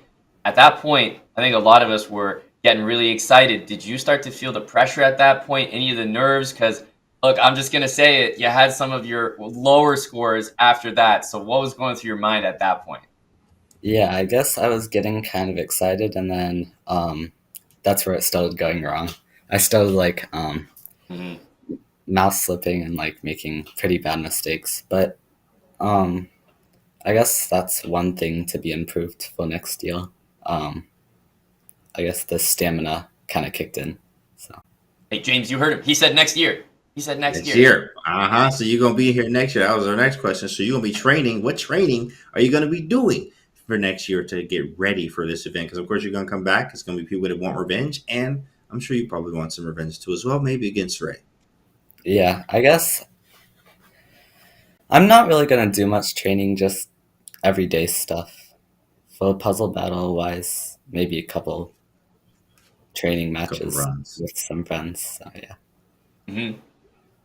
I see some questions from the chat here, and maybe you'll recognize this name, Andy. This is from Liam Putnam Chess. He says, Andy, what would you attribute your success in this year's Puzzle Championship to? Did you by any chance have any special sources of motivation?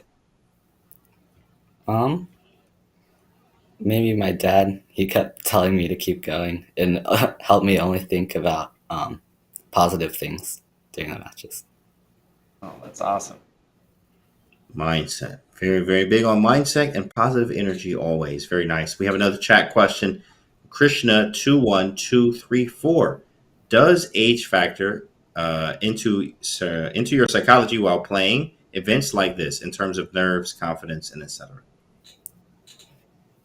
I guess I think a little bit, because Ray's like really calm even when he's like losing, and like Jeffrey and many of them, they're completely calm, and at least outwardly they're really calm. But for people like me, once I start feeling like I'm on the upper hand, I start like getting excited, and then it starts to backfire. So yeah, I think it does. Wow, like Andy, some very mature answers there. You seem like a very mature young man. I am very excited to see more of you in this puzzle competition. I heard you say the words next year, so we'd be very excited to see you compete then. Second place in this event, and we can't wait to see more of you in the Puzzle World Championship. Congrats again, Andy. Yeah, thank you. Bye. All right, James. So nice to hear from both competitors there, Ray and Andy. I mean, at that age, to just be able to articulate your thoughts so well and just be such a speed demon in the competition as well, I think he's got a very bright future ahead of him. Yeah, he definitely has a bright future. 100% already international master at 14, right? So growing, getting stronger, playing against the best of the best, even taking it to to Ray here, but Ray was able to prevail in the end there. But congrats to Andy, because he's going to be on him for a very long time. Yeah, he will. He will. Ray is, he was even kind of talking about in that interview, like, it's almost at that point where the other guys are kind of catching up to me. And he was feeling a little bit sentimental there, but no, he's still on top for the moment. James, any big final thoughts from you on today's event, the competition, and ultimately our winner? Do your puzzles at home, of course. Do your puzzles. Do them every day, breakfast, lunch, and dinner, of course. Do your puzzles. It definitely can help you in your games, 100%. So, anything for you, Amon? Do your puzzle. I feel like you just enlisted everyone. I'm not going to add on to that because I don't think I can do one better. Do your puzzles, people. It's a great fast track to be a world champion. That's what I know for sure. Right. But while you're doing your puzzles, Andy Woodward definitely doing his. Remember, tomorrow we got Tata Steel. It's creeping up. It's going to be a really exciting event. I know this one. It's so nice to start the year and know that this event is just waiting for you. This is one of the most exciting events for me on the tournament calendar, and it gets underway tomorrow. James, we just did so many puzzles, but are you going to be able to flip around on a dime for some classical chess to enjoy? Actually, of course, I'm going to be I'm full-time chess, so I will be watching some Tata Steel and Ding playing. Oh, yeah, we got to check everything that he's doing since he's back in action. Yeah, that's going to be super exciting. So many talents in there, and what a couple days. And you were here for both of them, James. Yesterday, today, we officially have our winner for the Puzzles World Championship. Any final thoughts as we sign off for the day? Congrats, Big Ray, and have a nice day. Also had it congrats to Andy too as well. Nice energy from chat. Shout out to you guys being here too as well, and being here with the chess, bro. Man, it's always a vibe, bro. It's been great. So good stuff, man. Hope everybody has a great day and all that other good stuff. So puzzles on the back end. We're doing puzzles tonight, so see y'all there. There we go, James. I'm signing off as well, guys. It's been a pleasure. Hope everyone enjoyed the show. Puzzle World Champion 5 times. It is Ray Robson. That's it from us. Everybody, have a great rest of your day, and we'll see you for the next show.